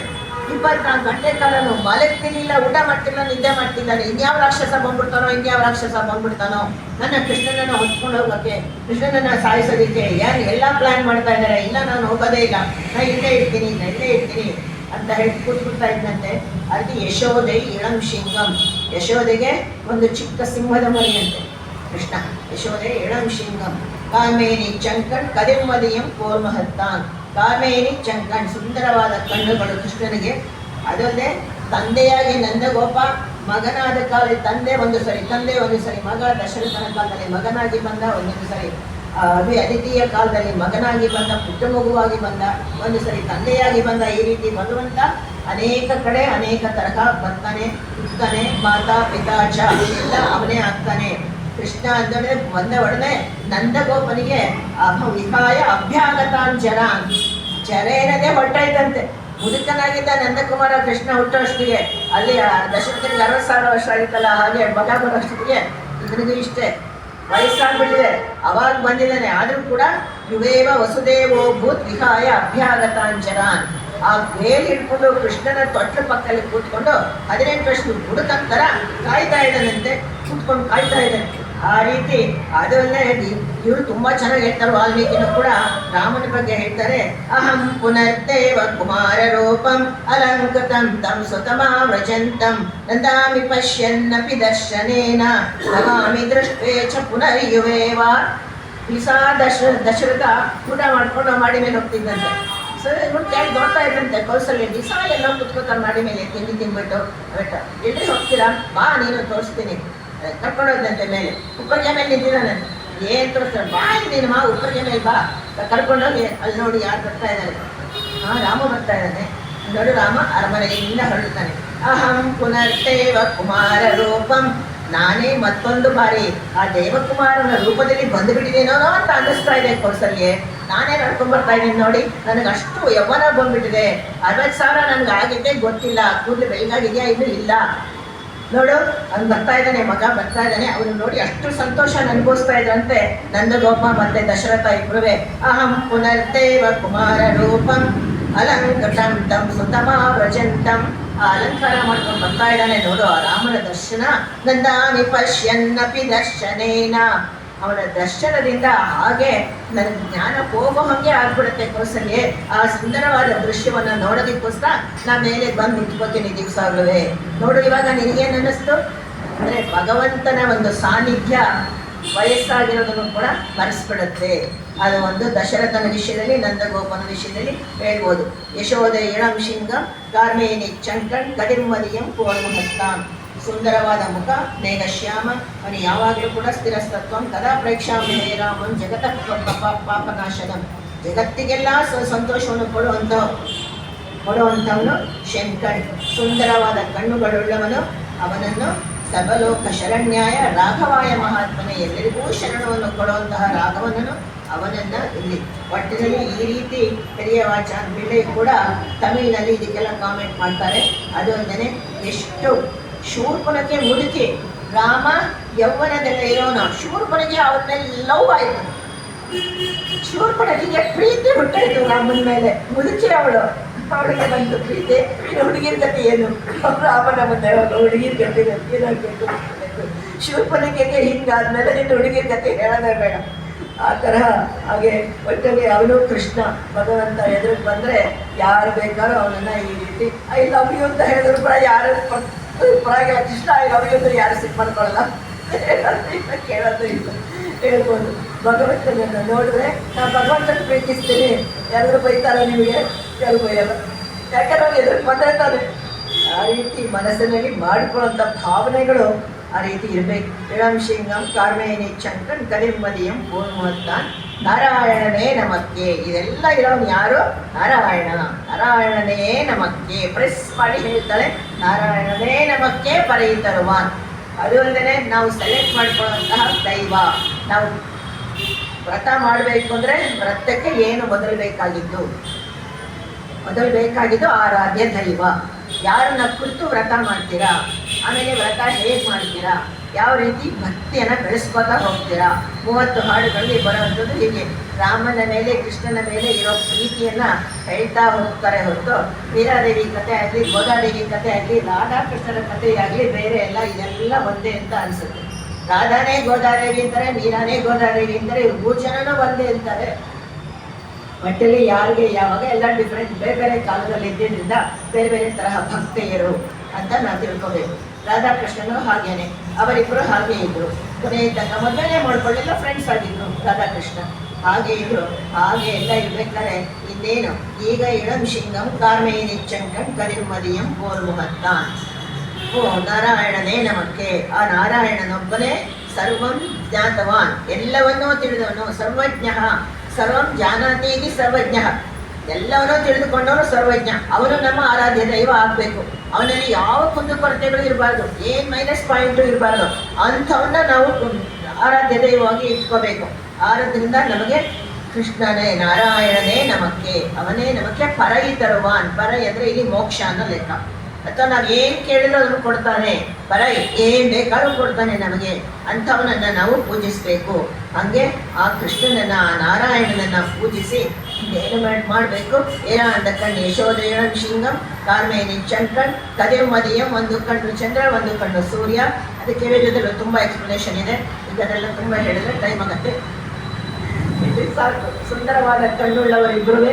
ಕಾರ್ಮೇನಿ ಚಂಕನ್ ಕದಿರ್ಮದಿಯಂ ಪೋರ್ಮಹತ್ತಾನ್ ನಾರಾಯಣನೇ ನಮಕ್ಕೆ ಪರಯಿತರ್ವಾನ್. ಪಾರೋರ್ ಬಹಳ ಪಡಿಂದೇರೋರ್ ಎಂಬಾವಾಯ್. ಎಲ್ಲ ಹಾಡುಗಳು ಕೂಡ ಎಂಬಾವ ಎಂಬಾವ ಎಂದು ನಮ್ಮ ವ್ರತ ಸಂಪೂರ್ಣವಾಗಿ ನೆರವೇರಲಿ, ಮಂಗಳವಾಗಿ ನೆರವೇರಲಿ ಅಂತ ಹೇಳಿಬಿಟ್ಟು ಈ ರೀತಿ ಮೊದಲನೆಯ ಹಾಡಿನಲ್ಲಿ ಆ ರೀತಿ ಯಶೋದೆಯ ಭಾಗ್ಯ ದೊಡ್ಡದು ಅಥವಾ ದೊಡ್ಡ ಭಾಗ್ಯ, ದೇವಕಿಯ ಭಾಗ್ಯ ದೊಡ್ಡದು? ಯಾರು ಭಾಗ್ಯವಂತು ಅಂದರೆ ಯಾರು ಹೇಳ್ತೀರಾ? ಗೊತ್ತಿಲ್ಲ. ಇಬ್ಬರು ಈಕ್ವಲ್ ಅಂತ ಹೇಳಬೇಕು. ದೇವಿಗೆ ಒಂಥರ ಭಾಗ್ಯ ಸಿಕ್ತು, ಯಶೋದೆಗೆ ಇನ್ನೊಂಥರ ಭಾಗ್ಯ ಸಿಕ್ತು. ಒಟ್ಟಲ್ಲಿ ಅವರಿಬ್ಬರು ಕೂಡ ಒಟ್ಟಲ್ಲಿ ಭಗವಂತನ ಆ ಭಾಗ್ಯವನ್ನು ಲಾಲಿಸಿ ಪಾಲಿಸುವ ಮಾಡುವಂತಹ ಭಾಗ್ಯ ಅವರಿಬ್ಬರಿಗೂ ಸಿಕ್ಕಿದ್ದು. ಕದಿರ್ಮದಿಯಂ ಪೋರ್ಮಹತ್ತ ನಾರಾಯಣನೇ ನಮಕ್ಕೆ ಪರಯಿತರ್ವ ಬರೋರ್ಕು ಹೊಳಪಡಿಂದೇದೋರೆಂಬಾವ. ಈ ರೀತಿ ಪ್ರತಿಯೊಂದು ತಿರುಪಾವಯ ಹಾಡಿನಲ್ಲಿ 2 ತರಹ ಅರ್ಥ. ಒಂದು ಅನ್ಯಾಪದೇಶ, ಇದುವರೆಗೂ ಹೇಳಿದ್ದು ನಾನು ಅನ್ಯಾಪದೇಶ. ಸಿದ್ದರಾಮಾಯಣ, ಮಹಾಭಾರತ, ಭಾಗವತದ ಇದೆಲ್ಲ ಎಕ್ಸಾಂಪಲ್ಸ್ ತಗೊಂಡು ಹೇಳೋದು. ಇನ್ನೊಂದು ಇದಿದೆ ಸ್ವಾಪದೇಶ. ಅದು ಅನೇಕ ಭಾಗವತರುಗಳು ಸೇರಿ ಗೋದಾದೇವಿ ಅಷ್ಟೊಂದು ಭಕ್ತಿ ಆಗಿದ್ದರಿಂದ ಅವಳು ಬರೀ ಆ ವಿಷಯವನ್ನು ಬರೆದಿರಲ್ಲ, ಆಧ್ಯಾತ್ಮಿಕವಾಗಿ ಬೇರೆ ತರಹ ಮೀನಿಂಗ್ಗಳು ಇರುತ್ತೆ ಅಂತ ಹೇಳ್ತಾರೆ. ಕಳಿತಿಂಗಳು ಪ್ರತಿಕೂಲವಾಗಿ ಕಳೆದಂತಹ ವರ್ಜಿಸಿದ ನಂತರದ ಕಾಲ ಎಲ್ಲ ನಮಗೆ ಕೆಟ್ಟ ದಿನಗಳೆಲ್ಲ ಹೋಗಿ ನಾವು ಯಾವುದೋ ಲೋಕದಲ್ಲಿ ಮುಳುಗಿದಂತಹ ಕಾಲವೆಲ್ಲ ಮುಗಿದು ದೇವರ ಮೇಲೆ ನಮಗೆ ಭಗವಂತನ ಮೇಲೆ ಮನಸ್ಸು ಬಂದಂತಹ ಕಾಲ ನಲ್ಲ ನಾಳು. ಅದು ಒಳ್ಳೆಯ ದಿನ. ನಲ್ಲ ನಾಳು ಅಂದ್ರೇನು? ನಮಗೆ ಮದಿನಿರೆಯಿಂದ, ಮದಿ ಅಂದರೆ ಬುದ್ಧಿ ಅಂತ ಇನ್ನೊಂದು ಅರ್ಥ ಇದೆ ತಮಿಳಿನಲ್ಲಿ. ಮದಿ ಅಂದರೆ ಬುದ್ಧಿ. ಆ ಬುದ್ಧಿ ತುಂಬಿದ ದಿನ. When your mind is matured. ತಲೆಯಲ್ಲಿ ಇದೆಲ್ಲ ಬರೀ ಇಂಥದ್ದೇನೆ ಅಷ್ಟೇ, ಆದರೆ ಅದಕ್ಕೆ ಬೇರೆ ಅರ್ಥನೇ ಇದೆ ಅಂತ ಹೇಳಿ ಭಗವಂತನ ದೃಷ್ಟಿಯಲ್ಲಿ ತೆಗೆದುಕೊಳ್ಳುವಂತಹ ಅರ್ಥಗಳು. ಹಾಗೆ ಬಂದ ಕಾಲದಲ್ಲಿ ಅದೊಲನೆ ಆಗೆಲ್ಲ ಮನುಷ್ಯನಿಗೆ ಶರಣಾಗತಿ, ಭಗವಂತನ ಗತಿಯ ಶರಣಾಗತಿ ಮಾಡುವಂತಹ ಕಾಲ. ಹಾಗೆ ನೇರಿಳೆಯಿ ಶಿಷ್ಯ ಗುಣ ಸಂಪನ್ನರು, ಶಿಷ್ಯ ಗುಣ ಸಂಪನ್ನರು. ನೀರಿಳೆಯೀರ್ ಅಂತಂದ್ರೆ ಶಿಷ್ಯರೇ, ಶಿಷ್ಯ ಗುಣರೇ ಅಂತ ಹೇಳ್ತಾರೆ. ಸದ್ಬುದ್ಧಿ, ಸಾಧು ಸೇವಿ, ಸಮುಚಿತ ಚರತಕ, ಸತ್ವ ಭೇದೋ ವಿಲಾಸಿ ಅಂದರೆ ಶಿಷ್ಯನ ಗುಣಗಳನ್ನ ಉದ್ದಕ್ಕೆ ಹೇಳ್ತಾ ಹೋಗ್ತಾರೆ. ಪೂರ್ವೇನ್ ಕೊಡಂತೊಳಿದ ನಂದಗೋಪನ್ ಕುಮಾರ್ ಅಂದರೆ ಚೂಪಾದಂತಹ ನಿಶ್ಚಿತವಾದ ವಾಕ್ಯಗಳಿಂದ ಬೋಧಿಸುವಂತಹ ಗುರುವೇ ಗುರುವು. That means this is what correct, you are wrong ಅಂತ ಹೇಳ್ತೀವಲ್ಲ ಅದು. ಇದೇ ಮಿಥ್ಯಂ ಅಂತ ಹೇಳಿ ಕರೆಕ್ಟ್ ಆನ್ಸರ್ ಕೊಡ್ತೀವಲ್ಲ ಮಕ್ಕಳಿಗೆ, ಅದು. ಅಂತಹ ಗುರುಗಳ ವಾಕ್ಯಗಳಿಗೆ ಕೂರ್ವೆ, ಕೂಗಿನ ಕೂರಲಗಿನಂತೆ ಬರಬೇಕು ಆನ್ಸರ್ ಟೀಚರ್ಸ್ ಬಾಯಿಂದ. ಅಂದರೆ ಅಷ್ಟು ಕಾನ್ಫಿಡೆಂಟಾಗಿ ಬರಬೇಕು ಗುರುಗಳ ಬಾಯಿಂದ ಮಕ್ಕಳಿಗೆ. ಪ್ರತಿಯೊಂದು ಪದ್ಯವನ್ನು ಕೂಡ ಗುರು ಶಿಷ್ಯರಿಗೆ ಕಂಪೇರ್ ಮಾಡ್ತಾ ಹೋಗ್ತಾರೆ. 30 ಪದ್ಯದಲ್ಲೂ ಕೂಡ 30 ತರಹ ಪದ್ಯಗಳನ್ನು, 30 ತರಹ ಗುರುಗಳನ್ನ ಶಿಷ್ಯರನ್ನ ತೋರಿಸ್ತಾರೆ. ಒಟ್ಟಿನಲ್ಲಿ ಹೀಗೆ, ಒಟ್ಟಿನಲ್ಲಿ ಈ ಪದ್ಯದಲ್ಲಿಯೂ ಕೂವೇ ಕೊಡಂತೊಳಿದ ಆ ರೀತಿ ಇದ್ದಂತಹ ಗುರುಗಳು, ಅಂತಹ ಶಿಷ್ಯರು. ಯಶೋಧ ಇಳಂ ಸಿಂಹ, ಒಟ್ಟಿನಲ್ಲಿ ಕೀರ್ತಿ ಸಿಂಹದಂತೆ ಇದ್ದಂತಹ, ಕವಿತಾರ್ಜಿಕ ಸಿಂಹದಂತೆ ಇದ್ದಂತಹ ಗುರುಗಳು. ಈಗ ಅಂತಹ ಗುರುಗಳು ಹೇಗೆ ಅಂತ ಹುಡುಕಬೇಕು, ಎಲ್ಲ ಕಡೆಗೂ ಹೋಗ್ಬಿಟ್ಟು. ಒಟ್ಟಿನಲ್ಲಿ ಈ ಹಾಡಿನಲ್ಲಿ ಇಷ್ಟು ಅರ್ಥ ಕೊಟ್ಟರು ನಮಗೆ. ಆರಾಧ್ಯ ದೈವವನ್ನು ತೆಗೆದುಕೊಂಡು ಅವನನ್ನು ಇಟ್ಕೊಂಡು ಅವನ ಬಗ್ಗೆ ನಾವು ಸರ್ವಜ್ಞನ್ ಅವನನ್ನೇ ಪೂಜಿಸಿ ಪಾಲಿಸಿ ಪಡೆಯೋಣ. ಮುಂದಿನ ಹಾಡುಗಳಲ್ಲಿ ಪಡೆಯೋಣ. ಮುಂದಿನ ಹಾಡು ಇದನ್ನು ಮೊದಲನೇ ಹಾಡಿನಲ್ಲಿ ಇಷ್ಟು ನಾರಾಯಣನೇ ನಮಕ್ಕೆ ಅಂತ ಹೇಳ್ಬಿಟ್ಟು, ನಾರಾಯಣನೇ ನಮ್ಮ ದೈವಕ್ಕೆ, ನಮ್ಮ ಒಂದು ಇದಕ್ಕೆ ದೈವ, ಪರದೈವ, ಅವನೇ ನಮಗೆ ದೇವರು ಅಂತ ಹೇಳಿಬಿಟ್ಟು ಆ ಹಾಡನ್ನು ಮುಗಿಸ್ತಾರೆ. ಎರಡನೇ ಹಾಡು ಹೇಳೋಣ. வயத்து வாழ்வேற்கால் நாமம் நம்பாவைக்கோ செய்யும் திரிசைகள் கேளீரோ பால் கடலுள் பயத்து என்ற பரமன் நடிபாடி நையெண்ணோம் பாலொண்ணோம் நாட்காலே நீராடி மையெட்டிழதோம் மலரிட்டு நாமுடியோம் செய்யாதன செய்யும் திருக்குறளை சென்றோதோம் ஐயமும் பிச்சையும் மாந்தனையும் கை காட்டி ಉಯ್ಯುಮಾರೆಣ್ಣಿ ಉಗಂದೇದೋರೆಂಬಾವಾಯ್. ಎರಡನೇ ಹಾಡು. ಮೊದಲನೇದಲ್ಲಿ ಆರಾಧ್ಯ ದೈವವನ್ನು ಕಂಡುಹಿಡ್ಕೊಂಡ್ರು. ನಾವು ಯಾರಿಗೋಸ್ಕರ ಪೂಜೆ ಮಾಡಬೇಕು, ಇವಾಗ ಹೇಗೆ ಪೂಜೆ ಮಾಡಬೇಕು, ಈ ಹಾಡಿನಲ್ಲಿ ಹೇಳೋದು ಯಾವ ರೀತಿ ನಾವು ಪೂಜೆ ಮಾಡಬೇಕು, ಯಾವ ರೀತಿ ಅವನನ್ನು ಒಲಿಸ್ಕೋಬೇಕು, ಏನೇನು ಕೆಲಸ ಮಾಡಬೇಕು ಅದಕ್ಕೋಸ್ಕರ ಅನ್ನೋದನ್ನು ಎರಡನೇ ಹಾಡಿನಲ್ಲಿ ರೂಲ್ಸ್ ಆ್ಯಂಡ್ ರೆಗ್ಯುಲೇಷನ್ಸ್ ಆ್ಯಂಡ್ ರೆಸ್ಯುಲೇಷನ್ಸ್ ಎಲ್ಲದನ್ನು ಕೂಡ ಹೇಳ್ತಾರೆ. ಎರಡನೇ ಹಾಡಿನಲ್ಲಿ ಅದನ್ನೆಲ್ಲ ಹೇಳ್ತಾ ಇದ್ದಾರೆ. ಒಟ್ಟಿನಲ್ಲಿ ಎರಡನೇ ಹಾಡು ಮೊದಲನೇ ಹಾಡಿಗೂ ಪ್ರಾಪ್ಯ ಪ್ರಾಪಕ, ಅದು ಆಧ್ಯಾತ್ಮಿಕವಾಗಿ ಹೇಳೋ ಅರ್ಥಗಳು ಬೇರೆ, ನಮಗೆ ಬೇಕಾಗಿದ್ದ ಅರ್ಥಗಳನ್ನ ನಾವು ನೋಡ್ಕೊಳ್ಳೋಣ. ಒಟ್ಟಿನಲ್ಲಿ ಕರ್ತವ್ಯ ಅಕರ್ತವ್ಯಗಳ ಯೋಚನೆ. ನಾವು ಆ ವ್ರತದ ಕಾಲದಲ್ಲಿ ಕರ್ತವ್ಯ, ನಮ್ಮ ಕರ್ತವ್ಯ ಏನು, ಮಾಡಬೇಕಾದೇನು, ಮಾಡಬೇಕಾಗದೇ ಇರೋದೇನು, ಮಾಡದೇ ಇರೋದ್ರಲ್ಲೇನು, 6 ಉಪಾದೇಯ, 6 ತ್ಯಾಜ್ಯ, 6 ಚಿಂತನ ಅಂತ ಹೇಳ್ತಾರೆ. ಒಳ್ಳೆಯ ಜೀವನ ಬೇಕು ಅಂತ ಏನು ತಿಳ್ಕೊಂಡಿರುವಂತಹ ಎಲ್ಲ ಭಾರತದ ಪ್ರಜೆಗಳೇ ದಯವಿಟ್ಟು ಬನ್ನಿ, ಕೇಳ್ಕೊತಾಳೆ, ಬನ್ನಿ ಈ ವ್ರತವನ್ನು ಮಾಡುವುದಕ್ಕೆ. ಈ ಮಡುಕ್ಕೆ ಮಾಡ ಪಾಲ್ ಕಡಲೊಳ್ ಪಯ್ಯತ್ತು ಎன்ற ಪರಮಡಿ ಪಾಡಿ ನೈಯಣ್ಣೋಂ ಪಾಲೊಣ್ಣೋಂ ನಾಟ್ಕಾಲೆ ನೀರಾಡಿ ಶಯ್ಯಾದನ ಶಯ್ಯೋಂ ತಿರ್ಕೊಳೈ ಚಂದ್ರೋದೋಂ. ಈ 6 ಕ್ಯಾರೆಕ್ಟರ್ಸ್ನ ಹೇಳ್ತಾ ಇದ್ದಾರೆ.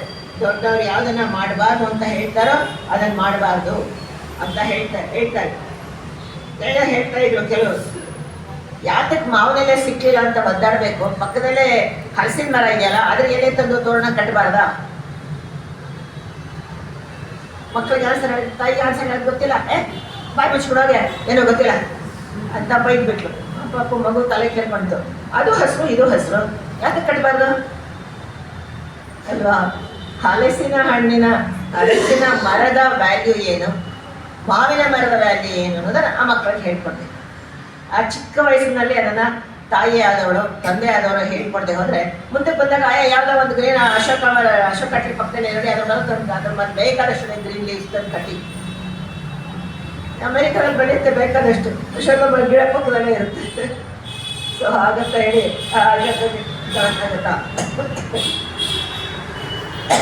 ಅದು ಆಗಲ್ಲ. ಅದಕ್ಕೆ ನಾವು ಅವಳು ಹೇಳ್ತಾ ಇದ್ದಾಳೆ, ನಾವು ಚಿಕ್ಕ ವಯಸ್ಸಿನ ಏನು ಮಾಡಬೇಕು, ವಿಷಯಗಳನ್ನು ಸರಿಯಾಗಿ ತಿಳಿದುಕೊಂಡು ಕರೆಕ್ಟಾಗಿ ಮಾಡ್ತಾ ಹೋಗಬೇಕು. ಹೀಗೆ ಮಾಡಿದಾಗ ಅದರ ಫಲ ನಮಗೆ ಸರಿಯಾಗಿ ಸಿಗುತ್ತೆ, ಹೀಗೆ ಒಂದು ಸಿಗಲ್ಲ.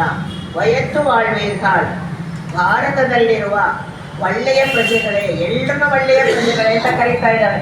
ಯಾರನ್ನೂ ಕೂಡ ಕಮ್ಮಿ ಮಾಡ್ತಾ ಇಲ್ಲ. ಭಾರತದಲ್ಲಿರುವ ಒಳ್ಳೆಯ ಪ್ರಜೆಗಳೇ, ಭೂಮಿಯಲ್ಲಿ ಹುಟ್ಟಿರುವಂತಹ ಒಳ್ಳೆಯ ಜನರೇ, ಒಳ್ಳೆಯ ಬಾಳ್ಬೇಕೆ. ಹಾಗಿದ್ರೆ ಬನ್ನಿ, ಹಾಗಿದೆ ನಮ್ಮ ಜೊತೆ ಬನ್ನಿ. ಗಾಯಂತಿ ದೇವಾಃ ಕಿಲ ಗೀತಕಾನಿ ಧನ್ಯಾಸ್ತುತೆ ಭಾರತ ಭೂಮಿ ಭಾಗೆ ಸ್ವರ್ಗಾಪವರ್ಗಾಸ್ಪದ ಮಾರ್ಗಭೂತೆ ಭವಂತಿ ಭೂಯಃ ಪುರುಷ ಸುರತ್ವಾ. ನೋಡಿ ಹೇಳ್ತಾ ಇದ್ದಾರೆ, ಗಾಯಂತಿ ದೇವಾಃ ಕಿಲ ಗೀತಕಾನಿ. ಭಾರತದಲ್ಲಿ ಹುಟ್ಟಬೇಕು ಅಂತ ದೇವತೆಗಳು ಕೇಳ್ತಾ ಇರುತ್ತೆ.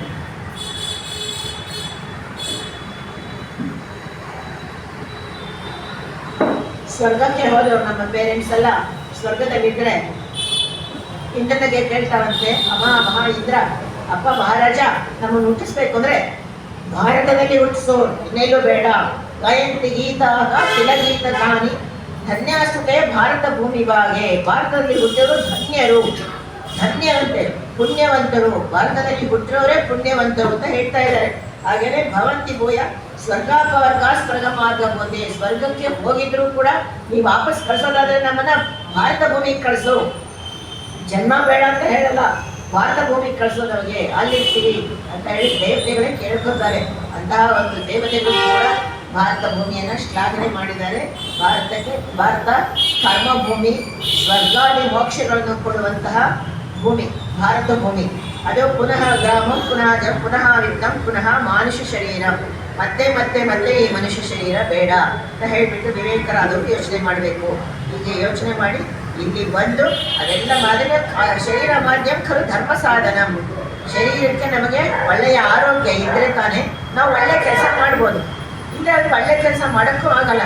ಅಂದೇಸಿ ಅವ್ರ ಗುಡ್ ಹೆಲ್ತಿಯಾಗಿದ್ದರೆ ಮಾಡ್ಬೋದು, ಇಲ್ಲಾದ್ರೂ ಮಾಡೋಕ್ಕಾಗಲ್ಲ. ಆದ್ದರಿಂದ ಭಗವಂತನೇ ಕಷ್ಟಪಟ್ಟನಲ್ಲ. ಅವನ ಚಿಕ್ಕ ವಯಸ್ಸಿನಲ್ಲಿ ನಾಮ ಇದಕ್ಕೆ ಹೋಗ್ಬೇಕಾದ್ರೆ, ಕಾಡಿಗೆ ಹೋಗ್ಬೇಕಾದ್ರೆ ಪಾಪ 25 ವರ್ಷ, 14 ವರ್ಷ ಆದರೆ ಅವ್ನು ಬರೋಷ್ಟಿಗೆ 40 ವರ್ಷ. Major life of his young youth life ಒಟ್ಟಾಯ್ತು. ಅವನೇ ಅಷ್ಟ ಕಷ್ಟಪಟ್ಬಿಟ್ನಲ್ಲ, ಅಷ್ಟೊಂದು ಮಾಡ್ಬೋದ. ಚಿರಾಂಬರೋ ರಾಘವಕ, ಅದು ಕಾಡಿಗೆ ಹೋಗಿ ಚಿರಾಂಬರೋ ರಾಘವಕ ನಾರು ಬಟ್ಟೆಗಳನ್ನ ಉಟ್ಕೊಂಡು ಕಾಡಿಗೆ ಹೋಗ್ಬೇಕಾಯ್ತು. ಈ ರೀತಿ ಕಷ್ಟಪಟ್ಟ ರಾಮ. ಅವನಿಗೆ ಬಂತಲ್ಲ ಕಷ್ಟ, ನಿಮ್ಮ ಮನುಷ್ಯರು ಬರೋದಿಲ್ವೇ ಅಂತ ಹೇಳಿ ಕೇಳ್ತಾರೆ. ವಯತ್ತು ವಾಳ್ವಿ ಹಾಳ್. ಹೀಗೆ ಅದು ಅಲ್ಲದೇ ವಯ್ಯವಾದ ವಯ್ಯಂ ಅಂದರೆ ಬಂಡಿ ಅಂತ ಕನ್ನಡದಲ್ಲಿ ಅರ್ಥ, ತಮಿಳ್ ಅರ್ಥ. ರಥ ಅಂದರೆ ಅದರ ಆತ್ಮ, ಸಾರಥಿ ಬುದ್ಧಿ, ಹಗ್ಗ ಮನಸ್ಸು, ಇಂದ್ರಿಯಗಳು ಕುದುರೆ. ಹಗ್ಗವೆಂಬ ಮನಸ್ಸನ್ನು ಹತೋಟಿಯಲ್ಲಿಟ್ಟುಕೊಂಡು ಇಂದ್ರಿಯಗಳೆಂಬ ಕುದುರೆಯನ್ನು ಹತೋಟಿಯಲ್ಲಿಟ್ಟುಕೊಳ್ಳಬೇಕು. ಆ ರೀತಿ ನಮ್ಮ ಮನಸ್ಸನ್ನು ಕಂಟ್ರೋಲ್ನಲ್ಲಿಟ್ಟುಕೊಂಡು ನಾವೇ ಕಂಟ್ರೋಲ್ ಮಾಡ್ಕೋಬೇಕು. ಆತ್ಮಾನ ಪ್ರತಿನಂ ವಿದ್ಧಿ ಶರೀರಂ ಪ್ರಥಮೇವಚ ಬುದ್ಧಿಂತು ಸಾರಥಂ ವಿದ್ಧಿ ಮನಃ ಪ್ರಗ್ರಹಮೇವಚ ಇಂದ್ರಿಯಾಣಿ ಹರ್ಯಾಣ್ಯಾತ್ಮ ವಿಷಯಾನ್ ದೇಶಗೋಚರ. ಇಂದ್ರಿಯಗಳು ಹೀಗೆ, ಇದನ್ನೆಲ್ಲ ಕೂಡ ನಾವು ಕರೆಕ್ಟಾಗಿ ಬುದ್ಧಿಯನ್ನು ಒಂದು ರೀತಿಯಲ್ಲಿ ನಮ್ಮ ಬುದ್ಧಿಯನ್ನು ನಾವು ಸ್ವಾಧೀನದಲ್ಲಿ ಇಟ್ಟುಕೊಂಡು ಈ ಶರೀರವೆಂಬ ರಥವನ್ನು ಇಟ್ಟುಕೊಂಡು ಇದಕ್ಕೆ ಸರಿಯಾಗಿ ಓಡಿಸ್ಬೇಕು. ಈ ಶರೀರವನ್ನು ಸರಿಯಾಗಿ ಓಡಿಸ್ಬೇಕು. ಆ ಅರ್ಥವನ್ನು ಹೇಳುತ್ತೆ ಈ ವಯ್ಯಂ. ಈ ಹಾಡು ಆ ಅರ್ಥವನ್ನು ಕೊಡುತ್ತೆ. ನಮ್ಮ ಶರೀರವನ್ನು ಕೂಡ, ನಮ್ಮ ಮನಸ್ಸುಗಳನ್ನು, ಇಂದ್ರಿಯಗಳನ್ನು ಕೂಡ ಕಂಟ್ರೋಲ್ನಲ್ಲಿ ಇಟ್ಟುಕೊಂಡು ಅದನ್ನು ಸರಿಯಾಗಿ, ಅದು ಅದೇ DDG ಮೇಲೆ ಹೇಳ್ತಾರೆ, ಕಲ್ಮಶದ ವಲ್ಮೀಕವನ್ನು ಒಡಲ ಜರಿಯದಿರು. ನಮ್ಮ ಶರೀರ ಕೆಟ್ಟದ್ದು ಅಸಹ್ಯ ಅಂತ ನಿಮ್ಮ ಶರೀರವನ್ನು ಒಡಲ ಜರಿಯದಿರು, ಒಡೆಯನ್ನ ಜರಿದ ಬಿಡಿ. ಬ್ರಹ್ಮಪುರಿ ಎಂದೊಲಿಹರು. ಇದು ನಮ್ಮ ಶರೀರಕ್ಕೆ ಒಳ್ಳೆಯ ಹೆಸರು ಏನಿದೆ ಗೊತ್ತಾ? ಬ್ರಹ್ಮಪುರಿ. ಯಾರು ಕೊಟ್ಟಿದ್ದಾರೆ ಈ ಹೆಸರನ್ನ? ಭಾಗವತದಲ್ಲಿ ಕೊಟ್ಟಿರೋ ಹೆಸರು ಬ್ರಹ್ಮಪುರಿ. ನಮ್ಮ ಶರೀರ ಋಷಿಗಳೆಲ್ಲ ಹೇಳಿರೋದು ಇದನ್ನ ಬ್ರಹ್ಮಪುರಿ ಅಂತ. ಇದಕ್ಕೆ ಯಾಕೆ ಬೈತೀರಾ? ಶರೀರ, ಮನುಷ್ಯನ ಶರೀರ ಸಿಕ್ಕೋದೇ ಕಷ್ಟ.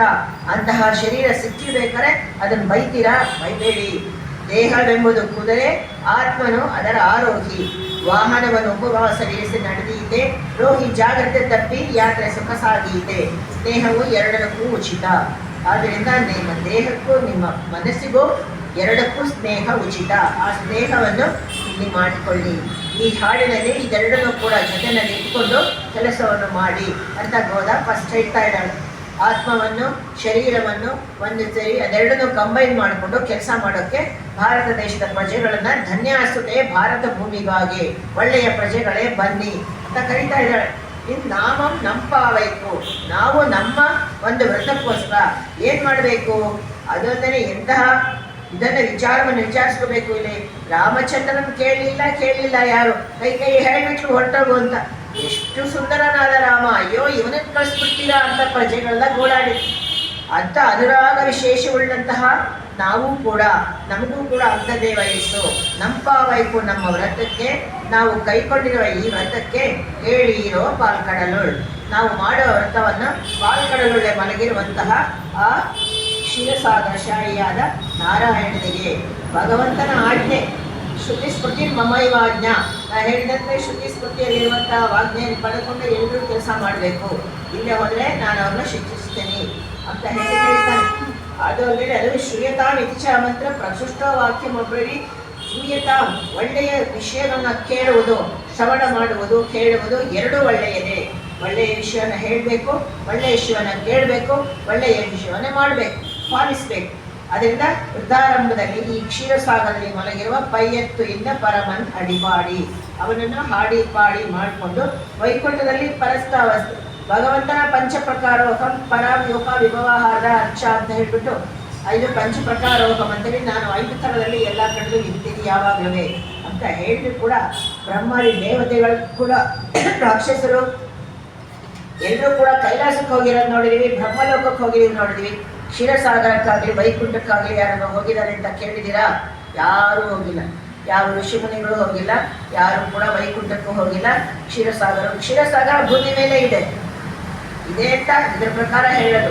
ಹಿಮಾಲಯ ಪರ್ವತ ಮೇಲೆ ಮೇರು ಪರ್ವತ ದಾಟಿ ಮುಂದಕ್ಕೆ ಹೋದ್ರೆ ಅಲ್ಲಿ ಕ್ಷೀರಸಾಗರ ಕಾಣಿಸುತ್ತೆ, ಕಾಣಿಸಲ್ಲ. ಕ್ಷೀರಸಾಗರ ಇರ್ಬೋದು, ಅದ್ರ ಕಣ್ಣಿಗೆ ಕಾಣಿಸಲ್ಲ ಅಷ್ಟೇ. ಈ ರೀತಿ ತಾನೇ ಸೃಷ್ಟಿ ಮಾಡಿದ್ದು ಎಲ್ಲದನ್ನು ಕೂಡ ಮಾಡಿಯೇ ಮಕ್ಕಳ ಉದ್ಧಾರ ಆಗೋದಿಲ್ಲ. ತಾನೇ ಸೃಷ್ಟಿ ಮಾಡಿದ ಮಕ್ಕಳ ಉದ್ಧಾರ ಆಗಲ್ಲ ಅಂತ ಭಗವಂತ ವೈಕುಂಠ ಬಿಟ್ಟು ಕ್ಷೀರಸಾಗರದಲ್ಲಿ ಬಂದು ಮಲ್ಕೊಂಡಂತೆ. ಇಲ್ಲಿಗಾದ್ರೂ ಬರ್ತಾರೆ ಅಂದರೆ ಬ್ರಹ್ಮನಿಗೂ ಹೋಗೋಕ್ಕಾಗಲಿಲ್ಲ. ಅಲ್ಲಿಗೆ ಹೋಗೋದಕ್ಕೂ ಬ್ರಹ್ಮ ಕೂಡ ಕೇಳ್ಕೋಬೇಕು, ನಾರಾಯಣನನ್ನ ಬೇಡ್ಕೋಬೇಕು, ನಾವು ಬರಬೇಕು ಜಾಗ ಕೊಡು ಅಂತ ಹೇಳಿ. ಇಲ್ಲವರೆ ನಾರಾಯಣನೇ ಬರಬೇಕು, ಎಲ್ಲಿ ಏನೇ ಇರ್ಬಪ್ಪ ನಮ್ಗಾಗಲ್ಲ ಅಂತ ಹೇಳಿ ಅವನನ್ನು ಕರಿಬೇಕು.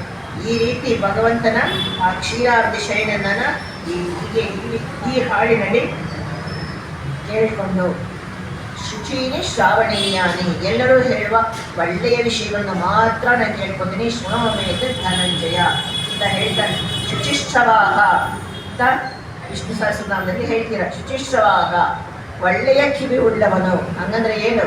ಅದಕ್ಕೆ ಎಕ್ಸ್ಪ್ಲನೇಷನ್, ಒಳ್ಳೆಯ ಕೂಗುಗಳನ್ನು ಮಾತ್ರ ಕೇಳಿಸ್ಕೊಳ್ಳಂತೆ ವೈಕುಂಠದಲ್ಲಿ.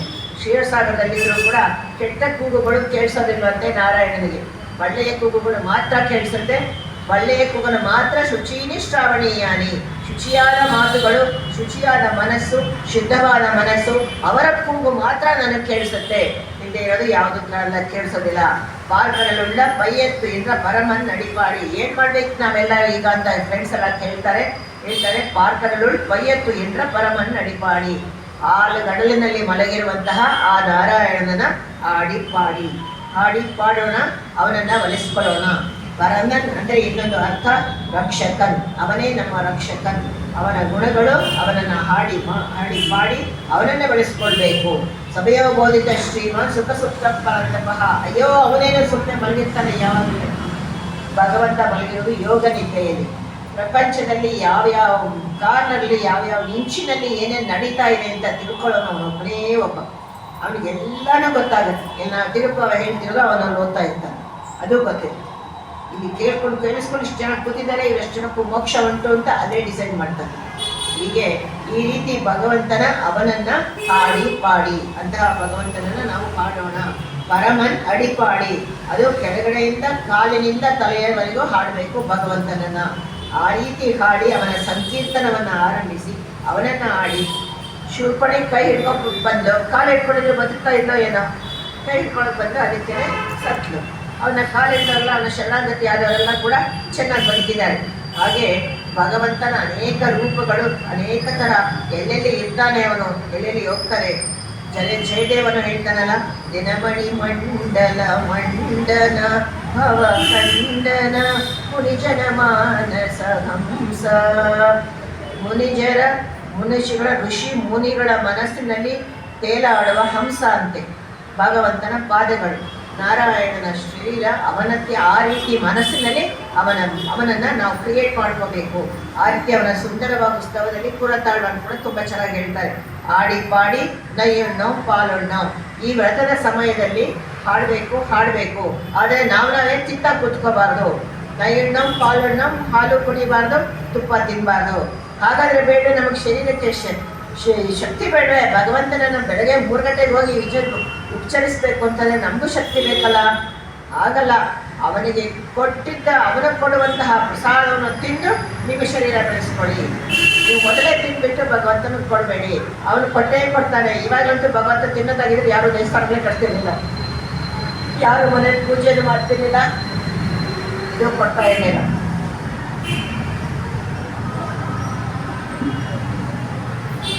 ಹಾಗೆ ಯಾರು ಹೇಳ್ತಾ ಇದ್ರು ಭಗವಂತನಿಗೆ, ಇಲ್ಲಾಂದ್ರೆ ಅವನೇ ತಿಂದ್ಬಿಟ್ರೆ ಏನು ಮಾಡ್ತೀಯಮ್ಮ ಅಂತ ಒಂದು ಗುರು ಕೇಳ್ತಂತೆ.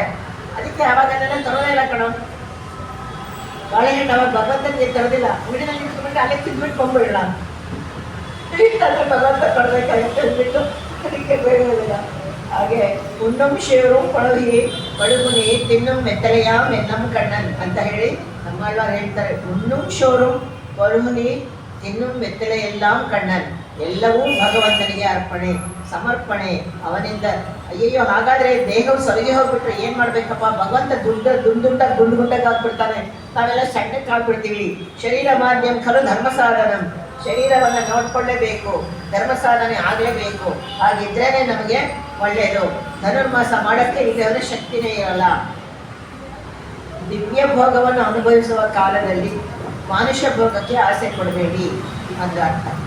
ದಿವ್ಯ ಭೋಗ ಭಗವಂತನಿಗೆ ಕೊಟ್ಟ, ಅದು ಅಲ್ಲದೆ ಆ ದೇವಸ್ಥಾನ ಬೆಳಗ್ಗೆ ಹೋಗ್ತಾರಲ್ಲ, ಕೊಡ್ತಾರೆ ಪೊಂಗಲ್ಲು, ಕೈಯಲ್ಲಿ ಹಿಡ್ಕೊಳಕ್ಕಾಗಲ್ಲ, ಬಿಸಿ ಇದ್ರೆ ಬಿಸಿ, ತುಂಬ ಸುನೀತಾ ಇರುತ್ತೆ, ಅಂತಹ ಪೊಂಗಲ್ ಕೊಡ್ತಾರೆ. ಅದನ್ನು ತಿಂದರೆ ಆ ಹಾಲು, ಅದರಲ್ಲಿರೋ ಗೀಶು ಎಲ್ಲನೂ ಎಲ್ಲಿ ಹೋಗುತ್ತೆ? ನಮ್ಮ ಶರೀರಕ್ಕೆ ಹೋಗುತ್ತೆ, ಭಗವಂತನಿಗೆ ಹೋಗಲ್ವಲ್ಲ. ಆವಾಗ ನಿನ್ನ ಶರೀರ ಧಾರಣ್ಯವಾಗುತ್ತೆ. ಆ ರೀತಿಯೆಲ್ಲ ಯೋಚನೆ ಮಾಡಬೇಡ. ಧನುರ್ಮಾಸದಲ್ಲಿ 1 ದಿನದ ಧನುರ್ಮಾಸದ ಆರಾಧನೆ 1000 ವರ್ಷದ ಆರಾಧನೆಗೆ ಸಮ ಅಂತೆ. 1000 ವರ್ಷದ ಬದಲು 1 ದಿವಸ ಧನುರ್ಮಾಸದ ಅರ್ಲಿ ಮಾರ್ನಿಂಗ್ ಪೂಜೆ ಮಾಡ್ತೀವಲ್ಲ, ಅದು 1000 ವರ್ಷಕ್ಕೆ ಸಮ ಅಂತ ಹೇಳ್ತಾರೆ. ಆ ರೀತಿ ಅದು ದಿವ್ಯ ಭೋಗ ಸಿಗುವಂತಹ ಕಾಲದಲ್ಲಿ ಕೇವಲವಾದ ಮನುಷ್ಯ ಭೋಗಕ್ಕೆ ಯಾಕೆ ಆಸೆ ಪಡ್ತೀರಾ? ದಿವ್ಯ ಭೋಗ ಸಿಗ್ತಾ ಇದೆಯಲ್ಲ, ಆ ದಿವ್ಯ ಭೋಗವನ್ನು ತೆಗೆದುಕೊಳ್ಳಿ. ನಾಟ್ಕಾಲೆ ನೀರಾಡಿ, ಈ ರೀತಿ ಬೆಳಗ್ಗೆ ಎದ್ದ ತಕ್ಷಣ ಎಲ್ಲರೂ ಸ್ನಾನ ಮಾಡಿಕೊಂಡು ಬ್ರಾಹ್ಮಿ ಮುಹೂರ್ತೆ ಉತ್ತಾಯ ಚಿಂತೆಯ ಆತ್ಮನೋಹರಿ ಅಂತ ಹೇಳಿ ಹೋಗ್ಬಿಟ್ಟು ಭಗವಂತನಿಗೆ ಕಷ್ಟಪಡಬೇಕು. ಕಷ್ಟಪಟ್ಟೇ ಕೆಲಸ ಮಾಡಬೇಕು. ಯಾತಕ್ಕೆ ಕಷ್ಟ ಕೆಲಸ ಮಾಡಬೇಕು? ಮಾಡಲೇಬೇಕು. ನಾವು ಕಷ್ಟಪಟ್ಟರೆ ಭಗವಂತನಿಗೆ ಅಯ್ಯೋ ಅಂತಾನೆ.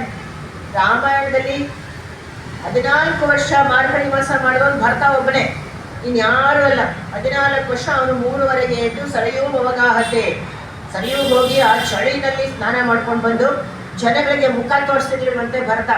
ಯಾಕೆಂದ್ರೆ ಇವನೇ ಕೈಕೇಯಿ ಪುತ್ರ, ಇವನೇ ರಾಮನ್ ಓಡಿಸಿದ್ದು ಅಂತ ಎಲ್ಲರೂ ಇವನ್ ಕೈ ಮೇಲೆ ತೋರಿಸ್ತಾರೆ ಅಂದ್ಬಿಟ್ಟು ಅಂತ ಗುಡಿಸಿನಲ್ಲೇ ಇದ್ದುಕೊಂಡು ಏನ್ ಮಾಡಿದ್ರು ಹೊರಕ್ಕೆ ಬರ್ತಿರ್ಲಿಲ್ವಂತೆ ಭರತ. 14 ವರ್ಷ ರಾಮವಂತರ ವನವಾಸ ಮಾಡಿದ್ರೆ ಭರತ ಇನ್ನೊಂದರ ವನವಾಸ ಮಾಡಿದ್ದಾನೆ. ಭರತನ ಮಾಡೋದು ಕಷ್ಟ ಇತ್ತು. ಎದುರುಗಡೆ ಅರಮನೆ ಇದೆಲ್ಲ ಭೋಗಗಳನ್ನ ಇಟ್ಕೊಂಡು ಕಾಡಿನಲ್ಲಿರೋ ಹಾಗೆ ಬದುಕಿದ.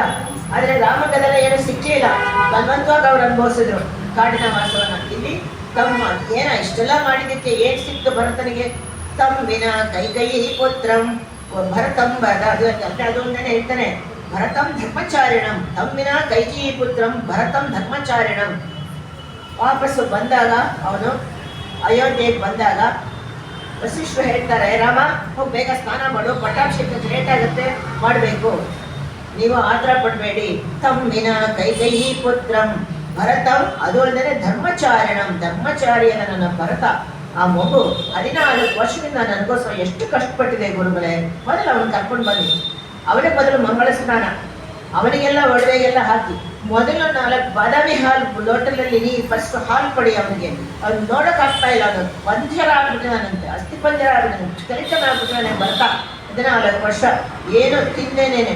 ಆ ದಾಡಿ ಮೀಸೆಗಳು ತೆಗಿಬಾರ್ದಾಗಿತ್ತು. 14 ವರ್ಷ ಅವ್ರ ರೂಲ್ಸು ಕೈಕೇಯಿ. ಅದು ಕೂಡ ಅದಕ್ಕೆ ಕಾಡಿನಲ್ಲಿ ಯಾರು ಬರ್ತಾರೆ ಶಿವ ಬರೋದಕ್ಕೆ?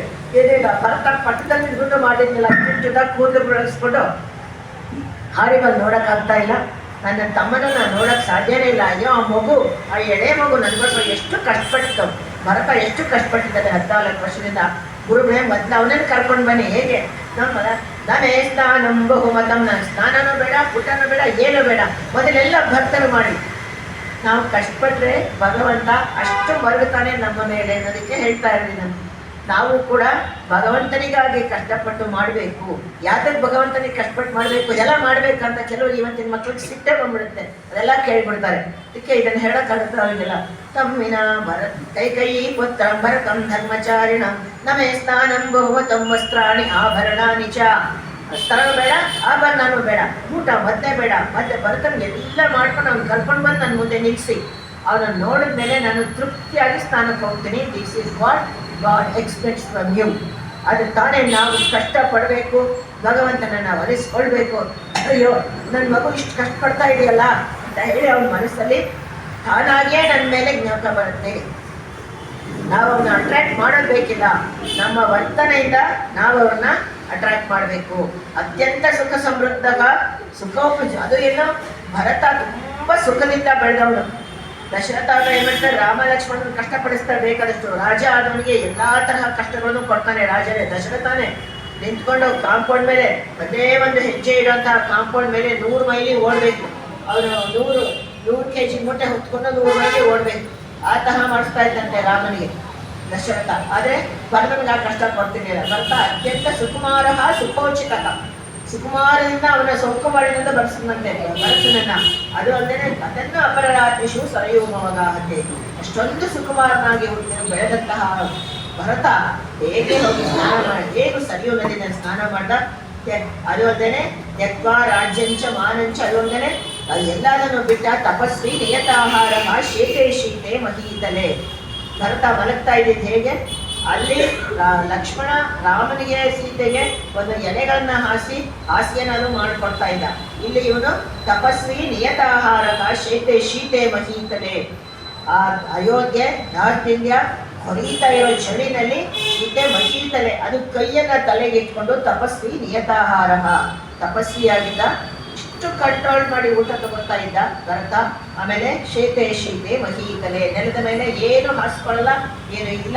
ರಾಮ ಅವರು ಕಾವಿ ಶಾಟಿ ಹಾಸ್ಕೊಳ್ಳೋದು ಮಲಕ್ಕೊತಾ ಇದ್ರು, ಭರತನಿಗೆ ಅದು ಇಲ್ಲ. ಅದು ಸುಮ್ಮನೆ ಹುಟ್ಟು ಒಂದು ಕಾವಿ ಶಾಟಿನಲ್ಲಿ ಮಲಕ್ಕೊಳ್ಳೋದು, ಕೈಯೇ ತೋಳು ದಿಂಬು, ಈ ರೀತಿ ಮಲಗ್ತಾ ಇದ್ದಾರೆ. ಇಂಥ ಏನಂದ್ರೆ ಭಗವಂತನಿಗೆ ನಮ್ಮ ಮೇಲೆ ಮನಸ್ಸು ಬರಬೇಕು. ಈ ಮಗು ಇಷ್ಟೊಂದು ಕಷ್ಟಪಡ್ತಾ ಇದೆಯಲ್ಲ, ನಾನು ಹತ್ರ ಹೋಗಿ ನಾನೇ ಕರ್ಕೊಂಡು ಬರಬೇಕು ಅಂತ ಹೇಳಿ ಭಗವಂತನಿಗೆ ಯಾವಾಗ ಮನಸ್ಸು ಬರುತ್ತಂತೆ ಅದಕ್ಕೆ ಅದನ್ನು ಹೇಳ್ತಾರೆ. ಭರತನ ಎಕ್ಸಾಂಪಲ್ ಇಲ್ಲಿ.